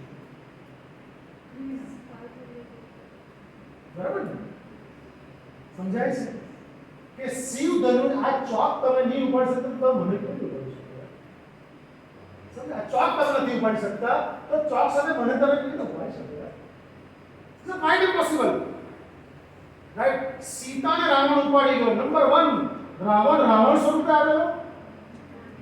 તમામ દીકરીઓને વિનંતી કરું છું, કેટલાય રાવણ સ્વરૂપે ફરતા તમારે આજુબાજુ ઘણા લોકો જોવા મળશે. કેટલાક રોડ ઉપર સીટી મારશે, બાઇક પર પીછો કરશે, તમારી આજુબાજુ આવશે, આવું કરશે, બસમાં તમને રન કરશે. 181 ડાયલ કરી દેવાનો, રાઈટ? તમે જો મુસાફરી કરતી દીકરીઓ તો નમ્ર વિનંતી છે કે મરચાની ભૂકી થોડી કાઢવી. આ તો કઈ મૂકું, લાંબેથી મુસાફરી કરતા હોય તો પોતાની સિક્યુરિટી માટે જોઈએ. આવું થાય જ નહીં. આપણે દક્ષિણ ગુજરાતમાં એવું થતું નથી. આ તો ખાલી તમને ક્લુ આપી મૂકું કે આવું થાય તો બી આપણે માથાકૂટ, આપણે ગભરાવાનું નહીં કોઈ, રાઈટ? કારણ કે રાવણ સ્વરૂપે આવ્યો તો સીતા ઓળખી ગઈ હતી દીકરો. આ સમાજમાં પણ આજે પણ એ સિચ્યુએશન છે. કયા સ્વરૂપે આવેલો? અચ્છા, તમને ખબર છે કે મારી સીતાની જિંદગીમાં પહેલી જીત શું કીધું? કે મારે સુવર્ણ મૃત કરી છે. રામને ખબર હતી કે મારી જ રાક્ષસ છે, પણ મારી સુધી બી ખબર હતી કારણ કે રામના હાથે તો સ્વર્ગમાં જવું હતું, મરાવું હતું રામના હાથે, અને મારી સાથે બધા જ પ્રકારના અવાજો કાઢતા આવડતું હતું. એટલે એકદમ ઊંડે વનમાં લઈ ગયો. પછી શું કીધું એને? બચાવો બચાવો બચાવો. રામનો અવાજ કાઢ્યો મારી છે દીકરા. અને સીતાએ સાંભળ્યો. કયું? લક્ષ્મણે કીધું જલ્દી જા. લક્ષ્મણ ના પાડી કે ભાઈનો અવાજ નથી. સીતાની જિંદગીની બીજી જીદ નહીં માની કે તમે જાઓ ભાઈને બચાવો. લક્ષ્મણ ગયો ખરો, પણ શું દોરીને ગયો? લક્ષ્મણ રેખા, મંત્રોચ્ચારથી લક્ષ્મણ રેખા દોરીને ગયો. રાવણ આવ્યો, અંદર આવ્યો, ભિક્ષાંત નહીં કહ્યું. સાધુ સ્વરૂપે આવીને અંદર જીવો ગયો તો કરંટ લાવ્યો. કરંટ લાગ સમજી શકો છો કે અંદર જઈ શક્યો નહીં. એટલે એને શું કીધું? મને બહાર આવીને આપો. લક્ષ્મણ રેખાની બહાર સીતા જવાની ના પાડતી હતી. રિસાઈ ગયો અને પલાટી વાળીને બેસી ગયો. શ્રાપ આપી સાંભળ્યું અને સીતાએ જેવી ક્રીસ છોડી, ઇન ધ સેન્સ લક્ષ્મણ રેખા જેવી ઓળંગી, શક્તિ બધી સમાપ્ત. તમામ દીકરાઓ નમ્ર વિનંતી કરું છું, તમારા મા બાપ એમ કહે છે કે અત્યારે નવરાત્રિમાં નથી જવાનું, એ તમારી ક્રીસ સમજજો. જિંદગીમાં યાદ રાખજો, ક્રીસ છોડશો સીતા જેવી, સતી સીતાની જો શક્તિ સમાપ્ત થઈ શકતી હોય તો તમે કે સતી સીતા હોશો. અને આ પ્રેક્ટિકલી કેટલા ઉદાહરણ બને છે, સમય નથી એટલા માટે તમને કહી શકતો નથી. એટલે હંમેશા જીવનમાં અમ્પાયર બનાવજો. બીજું, જીવનમાં ક્રીઝમાં રહેજો. ત્રીજું, તમારી પાસે પાંખ મજબૂત છે ઉડાન ભરવાની મોબાઈલ છે, તો બધા પાસે મોબાઈલ છે. મોબાઈલ દ્વારા તમારી પાંખ બહુ મજબૂત છે ટેકનોલોજી દ્વારા. જો આંખ નથી તો પાંખની શું કિંમત છે? જો પક્ષી પાસે પાંખ મજબૂત છે પણ પક્ષીની આંખ નથી તો શું થશે? કોઈ પણ પારધીને મારી નાખશે. ત્યાં જઈને જ બેસશે કે જ્યાં આપણો શિકારી બેઠો છે, એ તો શિકારી તરત એને વીંટી કાઢશે. તમારી પાસે ટેકનોલોજી રૂપી શું છે? પાંખ મજબૂત છે. પણ જો આંખ નહીં હશે તો ટેકનોલોજી બુદ્ધિ તમારો સત્યનાશ ન થશે. એટલે કઈ આંખ જોઈએ? મોબાઈલ કેટલો યુઝ કરવો એ તમારા વિવેક રૂપી આંખ જોઈશે. જિંદગીમાં યાદ રાખજો. કઈ આંખ જોઈશે? વિવેક રૂપી આંખ જોઈશે કે તમારે શું કરવાનું છે, કેટલું યુઝ કરવાનું છે. અને મોબાઈલ બને ત્યાં સુધી માત્ર ઇનકમિંગ અને આઉટગોઈંગ માટે જ રાખજો. સમજાય છે? મોબાઈલ એ માત્ર કમ્યુનિકેશનનું સાધન છે. આપણે એને એન્ટરટેનમેન્ટનું સાધન બનાવી કાઢેલું છે. It's the only instrument for communications, not in the entertainment. Entertainment માટે નથી, પણ communications માટે છે. યુઝ કરતા શીખો દીકરાઓ. એટલે આંખ મજબૂત છે, આંખ પણ જરૂરી છે. ત્રીજું મહત્વની વાત છે, પ્રેશરમાં રહો છો, પ્લેઝરમાં રહો. કેટલા કહે કે મમ્મી પપ્પા રોજ પ્રેશર આટલું વાંચ, આટલું કર ભેગા કરે છે. પણ જો મમ્મી પપ્પાએ તમારી ચિંતા લીધી હશે, કરી હોત તમે પ્રેશર વિશે ધોરણ 1 માં નહીં મૂક્યા હોત તો કે મારો દીકરા જે બહુ રડે છે, મારો નથી મૂકવો, એ હસતો જ્યારે સ્કૂલ જશે ત્યારે મૂકવા જવા, તો તમે અહીંયા હોત. 100 માંથી 99 બાળકો રડતા સ્કૂલ જાય, એને માટે પણ મા બાપ જ જવાબદાર. ઉભા તમે સ્કૂલે જ મૂકી દેવું, નિહાળી મૂકી દેવું, એટલે આપણે રડીએ. બાકી જો આપણને એમ કે નિહાળ તો બહુ મજા આવે છે, સ્કૂલમાં તો ટીચર લોકો બહુ મસ્ત ભણાવે છે, તો આપણને કોઈ દર રડવાનું નહીં આવે. પણ આપણે ઘરના બધા એકદમ સોફ્ટ વાતાવરણમાંથી એકદમ હાર્ડ વાતાવરણમાંથી નહીં, અને ત્યાં શિક્ષકો બી શિક્ષક જેવું વર્તન કરે. વાહ, મારે ફૂટપટ્ટી મારે, હાથ અંગૂઠા પકડાવે, નાકા વારે, નાકાનું ઉપર ફૂટપટ્ટી મૂકે. કેટલી મગજ મારે શિક્ષકો સ્કૂલમાં. તમને આવી લાભ મળ્યો છે? મને તો બહુ લાભ. શિક્ષકોનો માર્ગનો લાભ મળ્યો? મને બહુ મળ્યો. આજે મજબૂત થઈ ગયું. બોલો, માર ખાઈને મજબૂત. શિક્ષકોને 100 ઉપરાંત ટ્રેનિંગ કરી. આજે તમારી પાસે આવું છું ત્યારે મારો 451 નું વક્તવ્ય છે આજે. રાઈટ? એમાં શિક્ષકોને શિબિર બહુ કરે. શિક્ષકોને જ્યારે ભણાવવા જાવ મને બહુ મજા આવે. મારો આનંદ જ આવે. આગળ બહુ માંગો છું. અને એ લોકો જ્યારે મને ભણાવવાનો ત્યારે મને એટલો અંદરથી આનંદ થાય, હું રાજી રેડ થયો. એટલે પ્રેશર પણ જરૂરી છે અને પ્લેઝર પણ જીવનમાં જરૂરી છે. છેલ્લી વાત કે ગ્રેટ મેન અને ગુડ મેન. સાંભળ્યું? આ બહુ ગ્રેટ માણસ છે, ગુડ માણસ છે. ગ્રેટ મેન અને ગુડ મેન વચ્ચે શું તફાવત છે? ગુડ મેન જેનો ફોટો મસ્ત આવે એ ગુડ મેન કહેવાય, અને જેનો એક્સરે ક્લિયર આવે ઇઝ અ ગ્રેટ મેન. કેટલું તમને સમજાશે મને ખબર નથી, બહુ મહત્વની વાત છે. પણ ગુડ મેન એટલે ફોટો ક્લિયર આવે, મોબાઈલનો ફોટો ક્લિયર આવે એ ગુડ મેન છે, અને જેનો એક્સરે ક્લિયર આવે એ ગ્રેટ મેન છે. ખ્યાલ આવે છે? જે બહારથી સુંદર હોય તે ગુડ મેન, જે અંદરથી આંતરિક સૌંદર્ય, બધું બહાર દેખાય તે બાહ્ય સૌંદર્ય નહીં, તમારું સૌંદર્ય તમારું વ્યક્તિત્વ સાથે કારણે બતાય. તમે કેવું બોલો છો. મારો પરિચય હું ક્યારે આપતો નથી. છેલ્લા કેટલાય લેક્ચર્સ થઈ ગયા. હું એમ જ કહું છું, એ તો માંગ્યો જ નહીં મારી પાસે, પણ હું એમ જ કહું છું કે હું બોલીશ મારો પરિચય. હું કોણ છું, કયા કુટુંબમાંથી આવું છું, મારો પરિવાર કોણ છે, મારા મા બાપ કોણ છે, બધું બોલીશ તો બધું પ્રદર્શિત થઈ જશે.